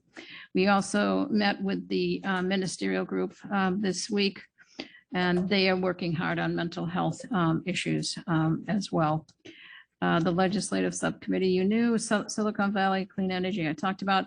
We did attend the VTA board meeting. There were 2 items on the agenda. One was the VTA board has awarded the development contract for low-income housing, Measure A funded at the Winchester VTA site. That is their process of selecting and approving a developer. It will now go into contract negotiations, and there is a significant commitment by VTA's board and general manager to be sure and incorporate and work with the city of Campbell for the best projects in the context of the city. So I am optimistic and will hold them to those commitments. The second item, which I spoke to on my own behalf, was the VTA legislation by Assemblymember Berman, which is to change the VTA board makeup. And the proposal is oversimplified. The proposal is a disservice to Campbell and our ability to contribute to the decision-making process of VTA's board going forward by totally changing the structure. So my recommendation to the subcommittee and to the board itself was to oppose that legislation. Also attended the Memorial Day event. Mayor Resnikoff spoke very eloquently and I think made a nice connection to the students with his comments. That was great. I also attended the Cal Poly presentation last Tuesday, whatever day it was. It was a great fun to be back in the environment of students and see what they had to say and propose for the urban development of Campbell. And then their second proposal was for a development approach for the Winchester site, but they expanded the Winchester site as an urban plan to include the Bud Safeway Plaza section. And they did an excellent job in analyzing the site and presenting options. So lots of fun. They also proposed closing off a lot of streets downtown, but we'll hear about that later. And I think that's it. I have one request at the end of the meeting. Thank you. I attended the Boogie event. I volunteered at a booth and also attended the Memorial Day commemoration and attended 2 ribbon cuttings in the downtown, one at Knox Cookies and the other one at Loconda Sorrento Restaurant. Okay. I also attended Boogie's. I think Ken Johnson is still on. I think he is. So thank you, Ken. It's good to see this street fair back, and it was a good time and a good crowd. Met with had the Civic board meeting. Typical good stats. They're running again. It's 99% live return rate of dogs and cats, which is amazing if you think about it. So it's well beyond the no kill rating. Mayors and managers meeting met in person for the first time this year. We met in Saratoga at the senior center. I think we're meeting next month or this month in Saratoga at Huckoni Gardens, I think. So it's nice. It's funny. We're on the same boat. It's literally the first time I met one of the mayors. We've been on the calls for months and all that and other boards. We just haven't seen anybody since COVID. We continue to be one of the few that are alive and all that. It's amazing how there's still resistance, but this seems to work very well. Did speak at Memorial Day ceremony. I thank Len Duncan and the board for that. It was a very nice ceremony. The compensation subcommittee met. This week is West Valley Sanitation. I did want to point out on June 17th, we'll be lighting the tower rainbow colors for Pride Month. So I wanted to let people know that in advance. And we continue to light the tower on the first of each month in support of the Ukrainian people. So that will continue indefinitely. You had a comment, Councilor? I did. If I may, I would appreciate council members' support on this thought. I'm wearing orange for a reason. It is a difficult time for our country. The gun violence, certainly the anniversary of VTA brings it close to home, but there's been so many tragedies across the country, be it children, be it adults, being at grocery stores, being at churches, being at graduations, or just out having fun. So we have on the work plan for the PD department education on guns. And there's also been a gun buyback program at the county. And I would ask that the work plan expand to include a community workshop on the discussion of gun violence and guns specific to Campbell, and what we as a community and perhaps what we as a council might do as part of the education on gun issues in our community. So if others would like to support that, I think that would be, it's an expansion, I think, of the program, but I think a needed one. Comments? Please. Yeah, I support that. I didn't know it had to be added to the work plan, but I think most of you have noticed I keep wearing. Excuse me, if I can interrupt. Please. In order to add it to the work plan, it first would have to be agendized for discussion of adding to the work plan. You can certainly move to add it to an agenda in the future for discussion. Sorry. So let's change the ask to do we want to bring this agenda item? So I'm sorry, I guess. thought the process was a little bit different. Okay. My intent, perhaps incorrect, was that if 3 people on the board support that, then it can be done. But you're saying it needs to be agendized? I think for Okay. agendizing it, yes. So I would qualify my comment to simply say I would appreciate support to have agendized an item to expand or include, however, whatever is necessary to have a public meeting and discussion related to guns. Okay, I'll change my conversation. My discussion was I support the request. But also I've been wearing my Ukrainian flag now since day one. And I added my black ribbon to it in recognition of supporting people suffering from gun violence. Any other comments? And I would support adding it to the agenda. I'll limit my comments to that. Okay, then we have, please, we have a majority, we have a majority, so let's staff take that direction, please. Thank you. Okay, and given that, well, then adjourn this meeting to the next regularly scheduled council meeting on Tuesday, June 21st, 2022. Thank you, everybody.